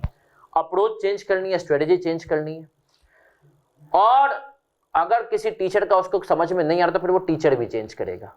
और इंपॉर्टेंट चीज ये है कि सर मैं हमेशा कभी भी ये बात बच्चे को नहीं कहता हूँ, मिस गाइड यूं नहीं करते कि हाँ अब सर एक बच्चा है, मैं जानता हूँ उसकी इंटर में आई थी 45%, फिर वो बेचारा सीए में आया, और सीए में आकर भी उसको स्ट्रगल। भाई अल्लाह ने हर एक का एक दिमाग एक जैसा नहीं दिया। अब अगर किसी का दिमाग ही ऐसा नहीं है, और देखें आपको बताओ ना, किसी को लगता है अल्लाह ने रखा होगा बिजनेसमैन बनाने के लिए, सही है, ऐसे ऐसे आपको बिजनेसमैन मिलेंगे कि स्कूल के पास से भी नहीं गुजरे, लेकिन माशाल्लाह वो करोड़ों का है, कितने सीएज उनके एम्प्लॉई हैं। तो हो सकता है कि बच्चे की, तो ये हमें कहीं ये नहीं कि हाँ चल भाई तू आ जा, नहीं सीए कर सकता है, हाँ इवेल्युएट करो अपने आप को, तुमने एक चांस दिया, और अगर खुदा ना खास्ता तुम्हें लगता है कि नहीं हो सकता, तो सर ये स्टेज पे ना उस बच्चे को मुझसे एक दफ़ा मिलवा दीजिएगा, जो भी है। 2-3 साल इतने मैटर किसी बच्चे के लिए नहीं करते। अभी मैं चल यहाँ परसों एक बच्चा आया, उसने 3 साल CBM से पढ़ा, आपको पता है, उससे मशवरा लेने आया था कि फर्म के हवाले से 3 साल CBM से पढ़ा, अच्छा जा रहा था, पर बोला सर मुझे लगा मैं इस चीज़ के लिए नहीं बनाऊंगा, क्या हल्की पढ़ाइयाँ। वो सीए में आ गया, 3 साल वेस्ट करने के बाद CBM से, और 1 साल में उसने कैफ निकाल लिया माशाल्लाह। मतलब पहले टाइम में 4 दिए थे, अगले टाइम में बोला सर इस दफ़ा भी मुझे यकीन है कि 4 पेपर पास है, नहीं रोक सकते माशाल्लाह, सही है। मतलब सर अब मुझे उसको डर ये था कि सर मेरी उम्र क्योंकि थोड़ी ज़्यादा हो गई है, तो मुझे फर्म में लेंगे नहीं लेंगे, तो मैंने कहा था यार बिल्कुल लेंगे, सही है। फर्म में उम्र से मसला नहीं होता है, आपके कब आपने जो है ना कितनी जल्दी पेपर निकालें क्या है तो उससे, तो ये चीज़ें घबराते नहीं है। हाँ किसी सीनियर से हमेशा मशवरा लें, वो सही गाइड करेगा। कोई और सवाल?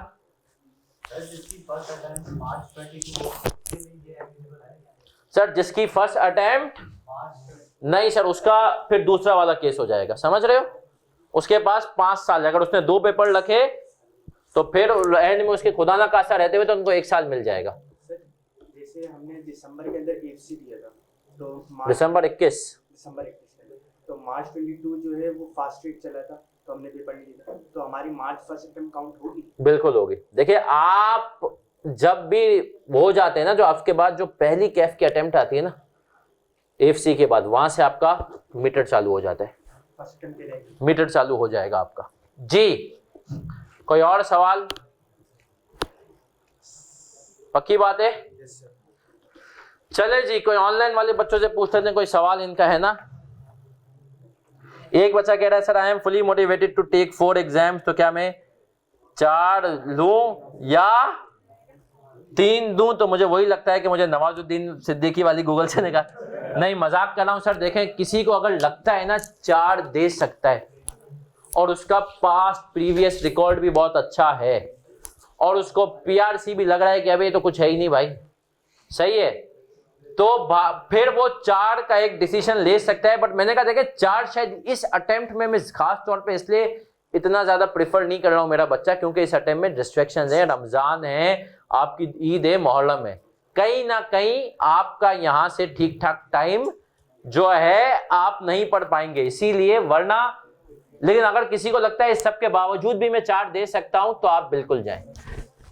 ठीक है सर, कोई और सवाल? चलें सर, अपना बहुत ख्याल रखिएगा, मिलते हैं इंशाल्लाह आप लोगों से मंडे को।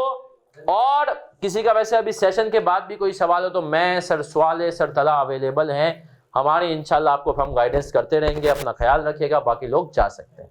अल्लाह हाफिज।